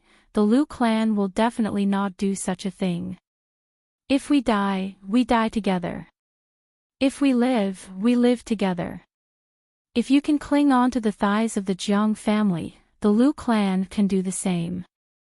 The few people present were all trusted subordinates of Fang Yan in watching. Before the battle began, these people had already started arguing. Not only did they represent individuals, but they also represented a family that was, and still is, very prominent. Was the interest of the clan the same as the interest of the clan? Would the clan be willing to bet on the future of the clan to stand with them? These matters were too complicated. Even Fang Yan did not have any better solutions. As they attacked each other with their tongues, Fang Yan held his teacup and drank his tea quietly. He did not stop them or make a sound. He only looked at them quietly. It was as if he was trying to find some clues from their intense or harsh words. It was only when he heard the willow tree say, "If we die together. If we live together," that Fang Yen finally snapped out of his dazed state. Fang Yen looked at the willow tree, then looked at Lan Shanggu and Jiang Shangxin, who were sitting at the side. He smiled and said, "If we are to live, we will naturally live together. However, if we are to die, I hope that I will die alone." "Young master, don't say such things," Lan Shanggu hurriedly stopped him. "We are all comrades on the same boat. If the boat is sunk, who can survive?" "I don't mean that," the willow tree also explained. "I just hope that everyone can be tied together and not be separated by others. My life was saved by you." Jiang Shangxin giggled and said, "If it wasn't for you, I might have died in Paris. Don't be angry with me, Sister Lu. My life is yours, you can take it any time you want." Jiang Shangxin chuckled. "I'm not angry." Lu Chaoge looked at Jiang Shangxin and said, "Mine too." Fang Yan waved his hand and said, "There is one thing we must admit. The reason why the Jiang clan launched this attack is because they hate me the most. Of course, if it was only because they hate me, they wouldn't be willing to spend so much capital to do this. Or is it because of interests? If I'm not around, can you protect the Rubik's Cube and Chaoyan's interests? I am fighting with the Jiang family to the death. You are fighting with the Jiang family for interests. Even if you lose, you will only lose some interests. Finding someone to say some soft words and give up some interests is something that everyone can accept. So, I will still say the same thing. If I need to die, let me die alone. However, if you are willing to stand with me and do something to protect your interests, I will be very grateful." Lan Shanggu's eyes flickered. He finally made up his mind and said, "Master, before I say that, I need to go back and discuss with the old master." Fang Yan nodded and said, "I understand." The willow tree was the first to express his opinion. He said, "Life and death are up to fate. As long as the Lu family can offer us, we will definitely not be stingy. This time, let the Lu family be the vanguard." Jiang Shangxin looked at Fang Yan and said, "I don't have anything to offer. The only thing I have is what you have given me. I can only fight to the death." Lu Chaoge did not say anything. She only held on to Fang Yan's hand tightly. He was alive. He was already alive. He was dead. He was already dead. Fang Yan smiled and raised the teacup in his hand. He said, "The world is so beautiful. Everyone should try their best to live. In order to live." Everyone raised their teacups and gently clinked with Fang Yan's teacup. At noon, the Jiang family's real attack finally came. First, the Lu family's cargo ship was seized by the coast police. They said that someone reported them for smuggling. Li Mingzhu, the person in charge of the shipping company, went to negotiate with the coast police, but they refused to budge. Li Mingzhu agreed to let them inspect the ship to prove their company's innocence. However, the coast police said that there were too many ships in front of them. They might not be able to inspect them in a short time. One had to know that there was a delivery date for cargo ships. If they could not deliver the goods within the specified time, they would have to pay a large sum of compensation. They seized more than 100 cargo ships and more than 10,000 containers of the Lu family. They almost seized the entire shipping company that the Lu family controlled. Not to mention the large sum of compensation that the Lu family had to pay to their customers if they could not deliver the goods within the specified time. Just the daily losses of the shipping company was already an astronomical figure. The Lu family started off by shipping and shipping. They started from this link and caused the collapse of the entire industry chain. As long as they did not let go, the Lu family would not be able to deliver the goods. If they did not deliver the goods, they would have to pay double the compensation. More importantly, all the customers would understand that there was no guarantee of safety when working with the Liu family. In the future, which company would be willing to work with the Liu family and ask them to transport goods? This would be a fatal blow to the Liu family. Lan Shanggu did not have a good time either. After he left the Lan family, he established a trading company. In the past few years, he helped Chao Yan to sell the Rubik's Cube products. The company expanded rapidly and was now starting to take shape. However, today, the trading company was suddenly seized. It was said that they were involved in tax evasion. Fang Yan was not sure if Lan Shanggu had evaded taxes. However, to be honest, how many companies in Huaxia did not evade taxes?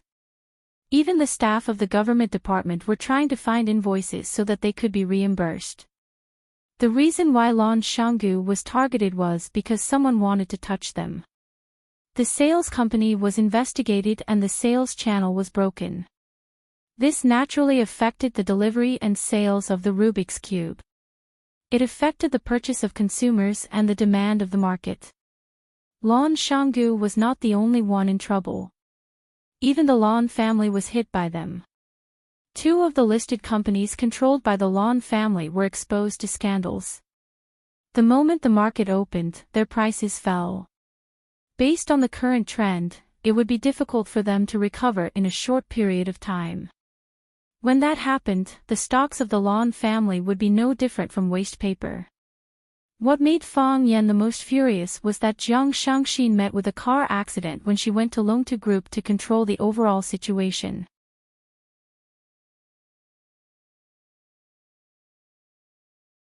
Chapter 779. After Shangxin left Fang Yan's side, she went straight to work at Longtu Group. The more chaotic the situation was, the more they needed to be in charge of the headquarters. Since the Jiang family had failed to acquire the shares of Longtu Group from Shangxin, they naturally wouldn't show any mercy to this company. The Lan family and the Liu family were facing a huge crisis, and it was still unknown how they were going to deal with Longtu Group. However, the more unknown it was, the more worried and uneasy it was. When Jiang Shangxin's car turned left on Donghu Road, a truck full of furniture ran the red light and crashed into the side of the Mercedes-Benz that Jiang Shangxin was in. Luckily, Shangxin discovered it in time and hurriedly instructed the driver to crash into the green belt in the middle of the road. The front of the truck broke the railing in the middle of the green belt, then it turned around and fled in the opposite direction. The truck couldn't stop in time and crashed into the green belt. The body of the truck tilted, and the entire car overturned in the middle of the road. The large furniture on the car was scattered all over the ground, and the traffic on the entire road was blocked. Jiang Shangxin's bodyguards rushed over and wanted to control the truck driver. However, by the time they arrived, the truck driver had already disappeared. It was as if he had vanished into thin air. When Jiang Shangxin called Fang Yan to talk about this, Fang Yan told her not to go to the office and to find a safe place to stay. Jiang Shangxin insisted on going and said that if she was scared off today, she would fall into the trap of the people behind the scenes. Jiang Shangxin gritted her teeth when she talked about those people. It seemed that this assassination incident had made her hate her family to the core. Fang Yan had no choice but to send a group of elites from Green Wolf to Longtu Group to be in charge of Jiang Shangxin's safety. Green Wolf agreed to Fang Yan's words and immediately sent a group of people to Longtu Group to carry out the mission. Fortunately, Green Wolf had a strong foundation. Otherwise, under the situation where they needed manpower in all aspects, their small business wouldn't be able to hold on. Compared to the huge crisis encountered by the Lan and Liu families, Chaoyan technology was calm. Nothing unusual had happened.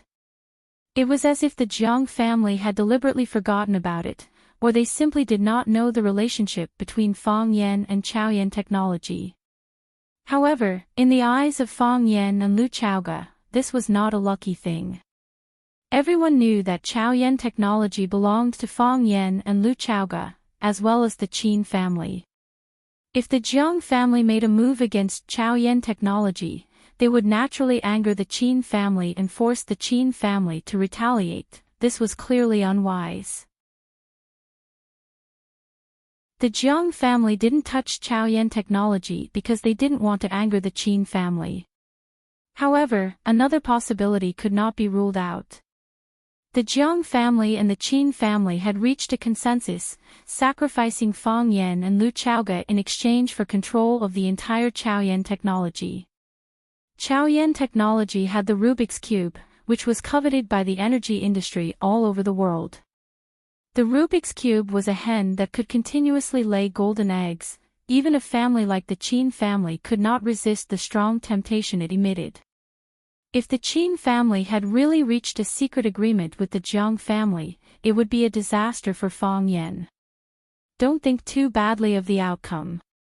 Looking at Fang Yan frowning in front of the map of watching, Lu Chaoga's heart ached.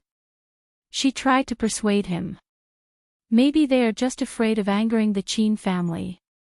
With Chao Yan Technology's current important position in the Qin family's entire industry layout, attacking Chao Yan is equivalent to attacking the Qin family. The Qin family will definitely not tolerate it. They are very cautious. Lu Chaoga did not go to Chao Yan Technology to oversee things. After Jiang Shangxin got into a car accident on her way to work, Fang Yan stopped Lu Chaoga from going to work. He didn't want Lu Chaoga to encounter the same thing again.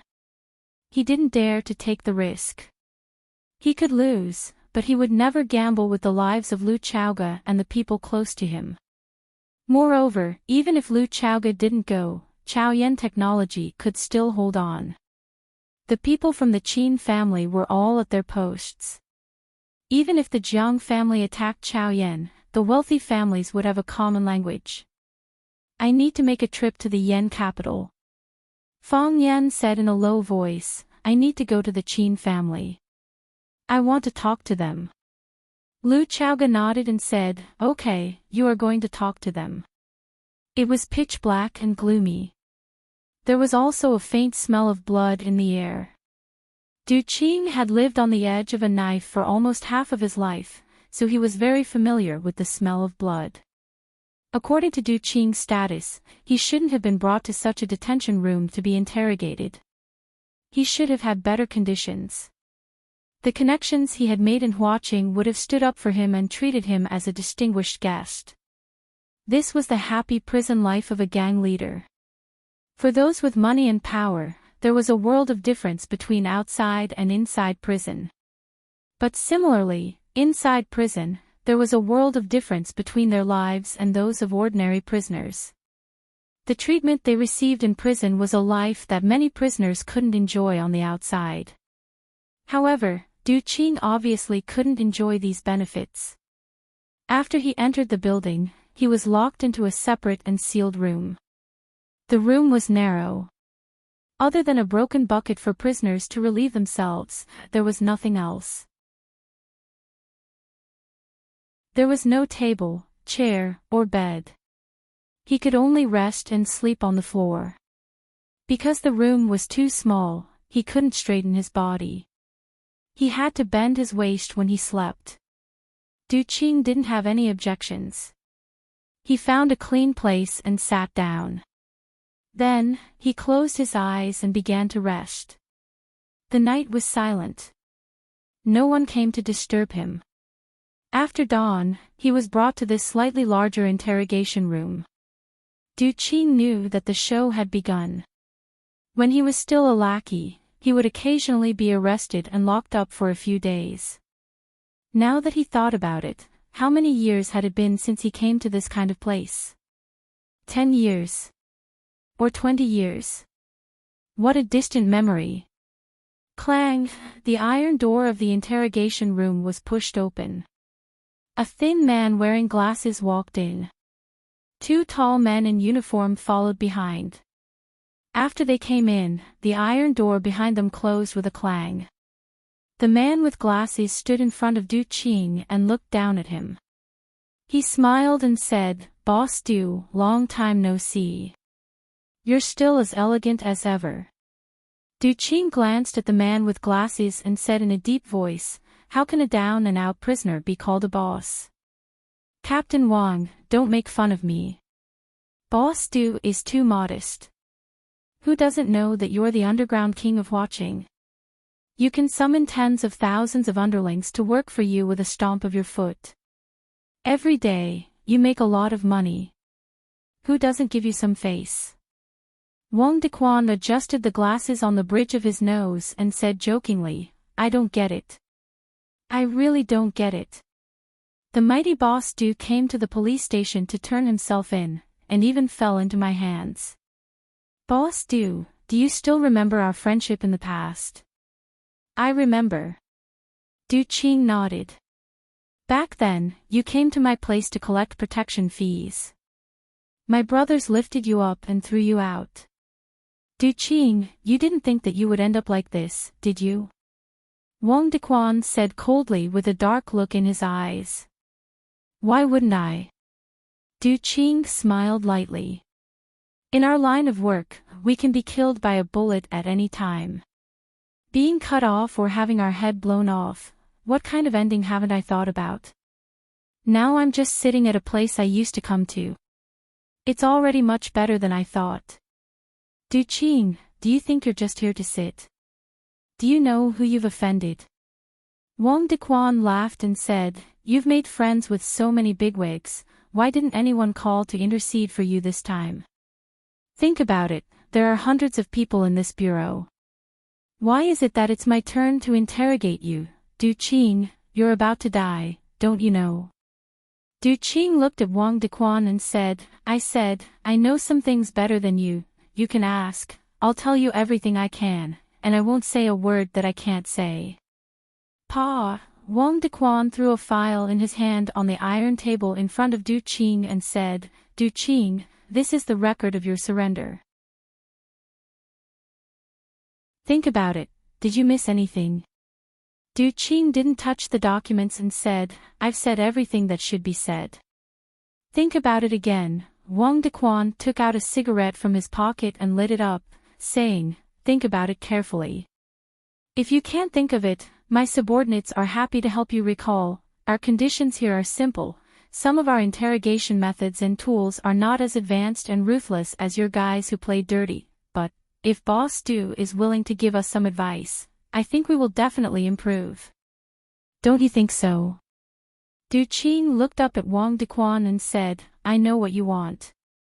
Boss Du is one of the smart people in watching, of course you know what I want. You want me to bite people. Bite people who don't matter. How can you say people who don't matter? He's a big shot in watching, even Boss Du has to follow his lead. I can't afford to offend this kind of person. However, since he has a close relationship with Boss Du, how could he not have a part in the things you've done? Don't you think so?" "I did it." Du Qing's fingers lightly tapped on the table and said, "It has nothing to do with him." "You see, you're really not smart to say that." Wang Dequan shook his head and sighed. He gave a look, and immediately a tall man pressed a stack of newspapers on Du Qing's back. Another policeman held a metal rod and smashed it on the newspapers. Bang! The newspapers made a dull sound, and Du Qing's body suddenly fell forward. Du Qing's chest bumped against the metal table, but he quickly straightened his back and straightened his spine. He wiped the blood from the corner of his mouth, looked at Wang Dequan and said, "You don't care."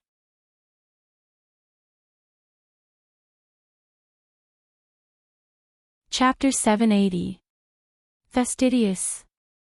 Wang Dequan looked at Du Qing and laughed. When Du Qing was punished, there was a sense of pleasure in his heart. When he was still a small policeman, Du Qing was high up and didn't put them in his eyes at all. He went to his place to collect some protection fee. Oh, no, management fee. Du Qing actually dared to order his underlings to carry him out and throw him on the street. As time went by and his position rose, it was harder for him to let go of that incident. That incident was like a fishbone, deeply stuck in his throat, unable to get out or go down. Du Qing, he was just a gangster leader, how dare he treat him like this? He had held grudges for many years and waited for many years. If Du Qing hadn't voluntarily surrendered himself, if someone hadn't wanted to trample him to death, he would never have exposed his dissatisfaction with Du Qing. After all, he was now a famous business tycoon. However, he had offended someone he couldn't afford to offend. He had to surrender himself to the police station, and someone sent him to him. With so many coincidences added up, if he didn't know how to grasp it, he would have been wrong for so many years in vain. Now, Du Qing's life and death were in his hands. Even if he asked someone to beat him to death, it could also be said that he had a heart attack. Anyway, he had checked Du Qing's information, and Du Qing had a lot of small problems. Wang Dequan seemed to have heard the best joke in the world. He held his stomach and laughed until he couldn't breathe, saying, "Fastidious. Did I hear it wrong? A gangster leader told me that I'm not fastidious. What is this? It's like a murderer telling us, you don't respect the law." Ha ha ha, Du Qing, are you confused? Such words, how can you have the nerve to say it? You're not fastidious. Du Qing didn't laugh. His forehead was dripping with blood, and the blood slid down his cheeks, giving him a kind of mournful and sinister temperament. You weren't fastidious back then, and you're still not fastidious now. Du Qing looked at Wang Dequan and said, "Do you know why I asked someone to throw you out? When others came over, I would give them good cigarettes and wine, and I would not miss a cent. But you're different from them. You're not fastidious, and you directly doubled the money we should pay. You broke the rules. If I had promised you that time, you would soon have quadrupled it, 8-fold, 16-fold, until we could not afford it. Gangsters are people too. They need to look after the place, wash the dishes, and serve the customers to earn money. If you take away so much, how are they supposed to live? What happened back then is already in the past. I'm talking about the present. As the saying goes, you can see the old from 3 years old. You haven't changed much from how you were back then." Du Qing's lips curled into a smile as if he was mocking Wang Dequan for not growing up. You're not at all particular now. You should know that when everyone's status reaches a certain level, everyone will part on good terms. Harmony breeds wealth, right? I know you have a heavy responsibility on your shoulders, so I won't make things difficult for you. I've told you everything that I should. My explanation is equivalent to giving an explanation to the higher-ups for you." Du Qing gently shook his head and said, "I'm thinking for you, but you're not thinking for me at all." He looked back at the 2 men in black who were responsible for the torture and said, "What is this? Playing with torture?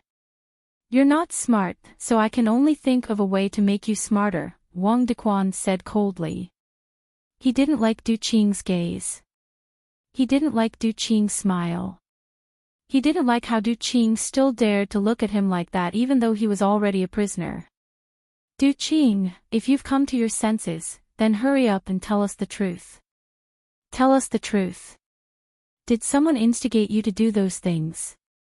Is there something else you're hiding from us?" "Wang Dequan, I can tell you honestly that Fang Yan is a good person. He's a good person who can go to heaven even if he dies. He wouldn't instigate me to do those things. If he knew that I did those things that you think I did, he would immediately cut off all ties with me. In this world, not all successful people are as dirty as you think, and not all people are as unscrupulous as you think. I've said it before, I've said what I should say. I won't tell you a single word of what you want to hear. There's a path to heaven that you don't want to take. All right, Du Qing waved his hand. When he waved his arm, the shackles on his hands clanked. I'm more familiar with these lines than you, and I can say them with more vigor than you. What are you going to do? Hurry up and start. You've got guts and loyalty. Wang Dequan clapped his hands and laughed. Soon, his expression became as gloomy as iron. He shouted, "Loosen his bones, let him sober up." Bang! Another iron rod hit Du Qing's back. No, it was the discarded newspapers that were patted on his back. Bang, bang, bang, the rod hit him again and again. With each hit, Du Qing's body staggered and fell forward. The rib cage in his chest hit the metal table and made a paw sound. Soon, he straightened his back and sat up. After dozens of strikes, Du Qing's reaction speed became slower and slower, and it took him longer and longer to get up. However, every time the iron rod hit him down, he would sit up straight again with his head held high and chest puffed out. Previously, he only vomited blood from his mouth, but now his nose and eyes were bleeding. His internal organs were severely injured, and the bones in the back of his body were about to break.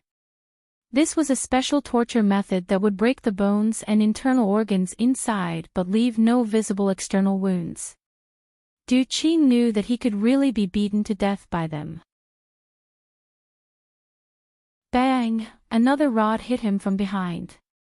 Du Qing's head laid on the table in front of him, not moving for a long time. Wang Dequan walked to the front of Du Qing and grabbed his hair to pull his head up. Looking at his bloody and wretched appearance, Wang Dequan coldly said, "Du Qing, you should already know the current situation, right? Someone wants you dead, and I don't want you to live. Say it, and I'll give you relief."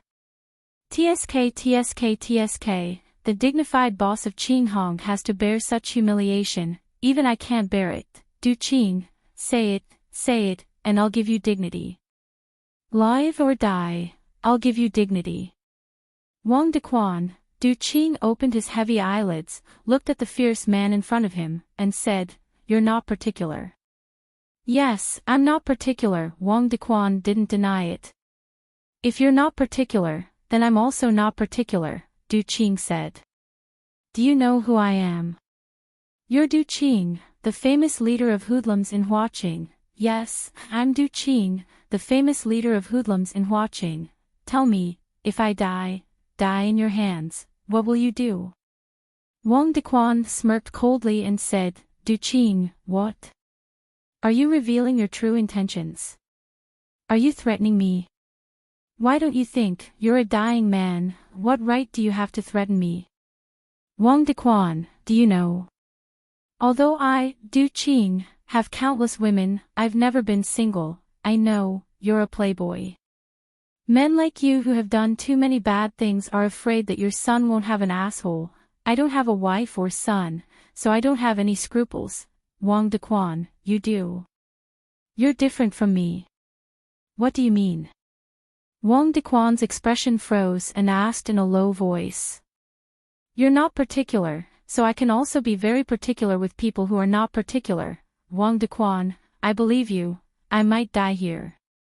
But have you ever thought, I, Du Qing, have tens of thousands of disciples? Can you capture them one by one? Kill them one by one? If you can't capture them all, you can't clean them up. As long as one escapes the net, they'll find your family, your wife and children. Wang Dequan, no one has ever said this to you before, right? To be honest, although I'm a leader of hoodlums, I believe that one should be particular when doing things. I believe that everyone should take responsibility for their own mistakes, not their wives and children.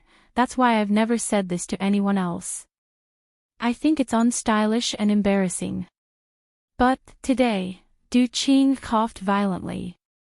He covered his mouth with his hand, and his palm was filled with fresh blood.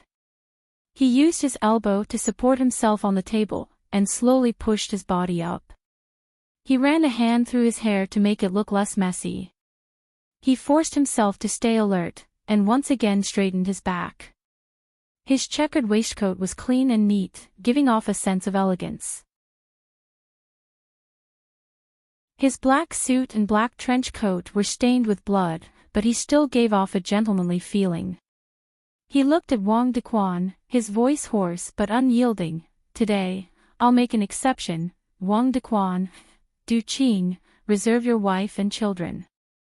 You're threatening me, Du Qing no longer looked at Wang Dequan, but turned to look at the two tall men, saying, "You've worked hard, I don't dare to trouble the two of you, take a break, I'll do it myself." The two tall men looked at Du Qing's calm and cold expression, and couldn't help but take a step back. At this time, Du Qing had an intimidating aura.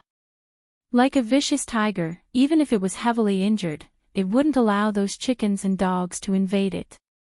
"Thank you." Seeing the two tall men step back, Du Qing grinned at them. Then, he slammed his head on the iron table in front of him. Clang, clang, clang.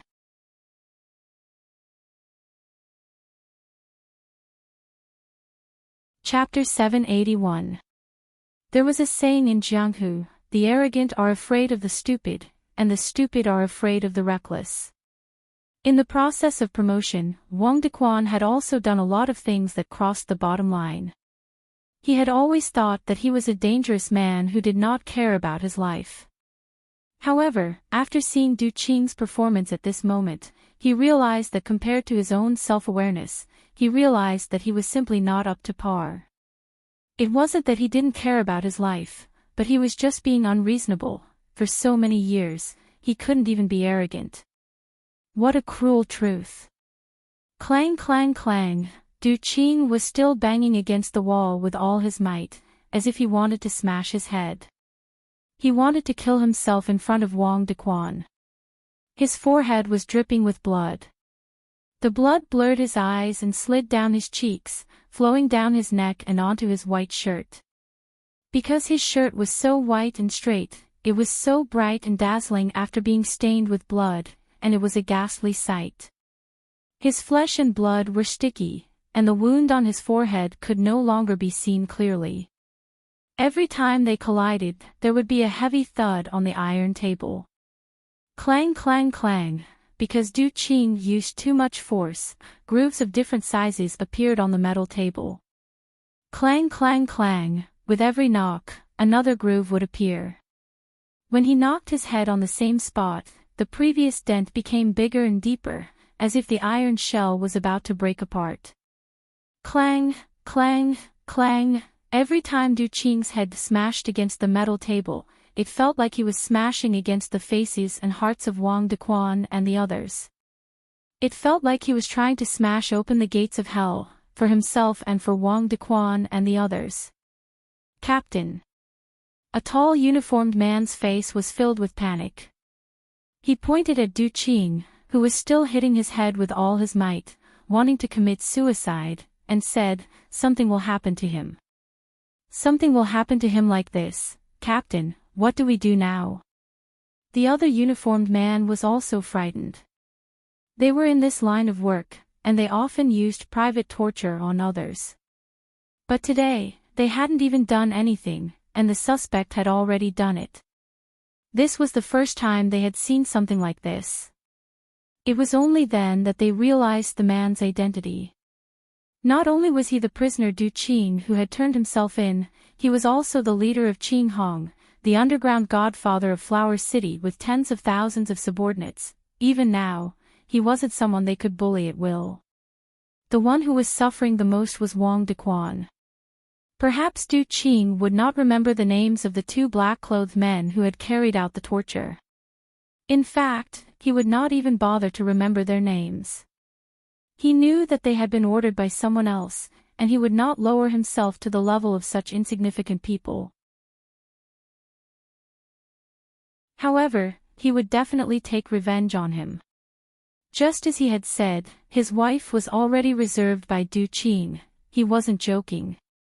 If he died here today, the enraged members of the Green-Red Gang would really take revenge on all of Wang Dequan's relatives and children. Wang Dequan didn't dare to imagine what they would do. He wasn't afraid of thieves stealing, but he was afraid of thieves remembering.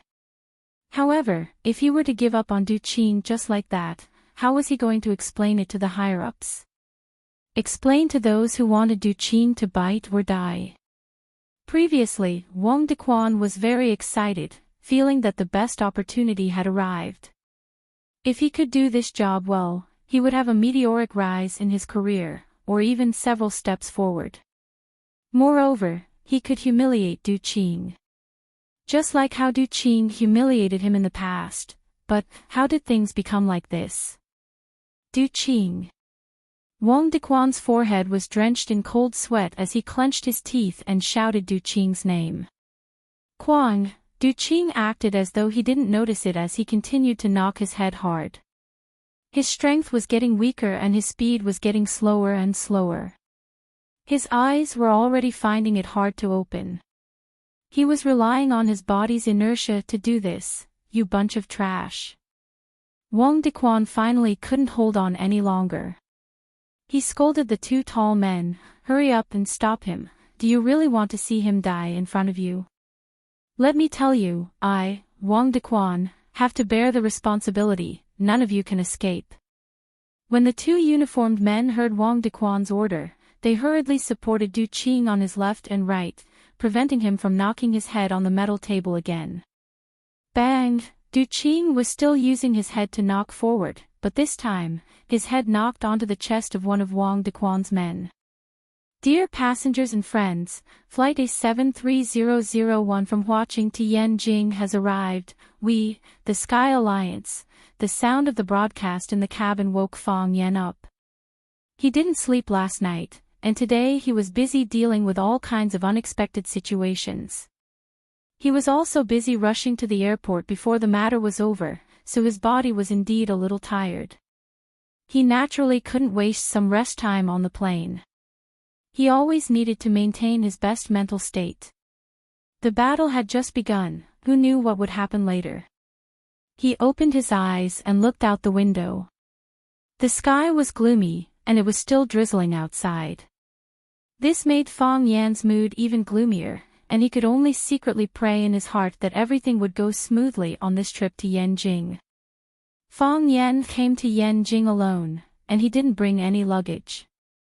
After the plane landed, he directly took the flight company's VIP car and left first.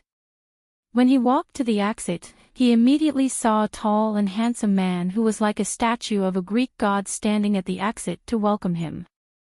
Eagle Moo.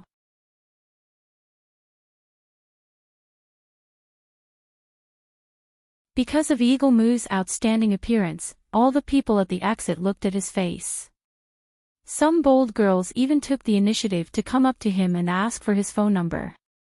When he shook his head and refused, those girls were on the verge of tears, and their hearts were about to break. Fang Yan couldn't bear it anymore, so he walked up to Eagle Moo and said, if they want your phone number, just give it to them. You don't have to contact them every day. Thank you, uncle. Seeing that someone had spoken up for them, the two girls who came to ask for Eagle Moo's phone number bowed and thanked Fang Yan together. Uncle. The flesh on Fang Yan's face twitched, and he regretted being a busybody. You've arrived. Eagle Moo looked at Fang Yan with a smile and said, this kind of thing always happens. If I give my phone number to everyone who asks for it, my number will become a public phone.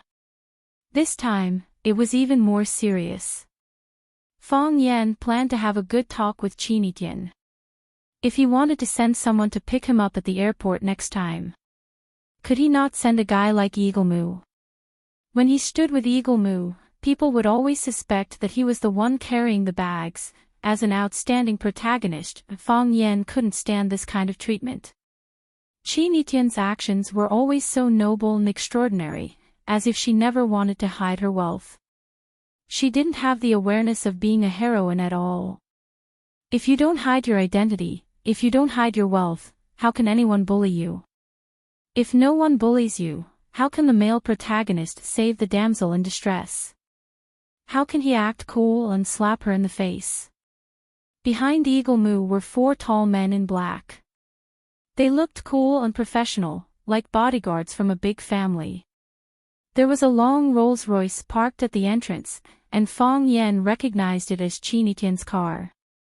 Chinitian sent his own car to pick him up. Eagle Moo personally opened the car door for Fang Yan, and after Fang Yan got in, he opened the door from the other side and got in. He sat next to Fong Yen and said, "It's really late today, and Miss can't make arrangements. You should rest well. Tomorrow morning, she will personally pick you up and take you to see the person you want to see." Fong Yen nodded. This was the benefit of hanging out with smart people. You didn't need to think about anything, and others would do it for you. You just needed to follow her arrangements, and every step of the way wouldn't make you feel uncomfortable or disappointed. Qin Tian, this girl. How did she look like this? Fong Yen looked at Eagle Moo and asked, "How's Yi Tian recently?" Eagle Moo grinned and said, "Did you hear some rumors, so you want to get an answer from me?" "I heard some bad rumors," Fong Yen said embarrassedly. He knew that these people were all shrewd people. Trying to pry information from them was a form of disrespect in the first place.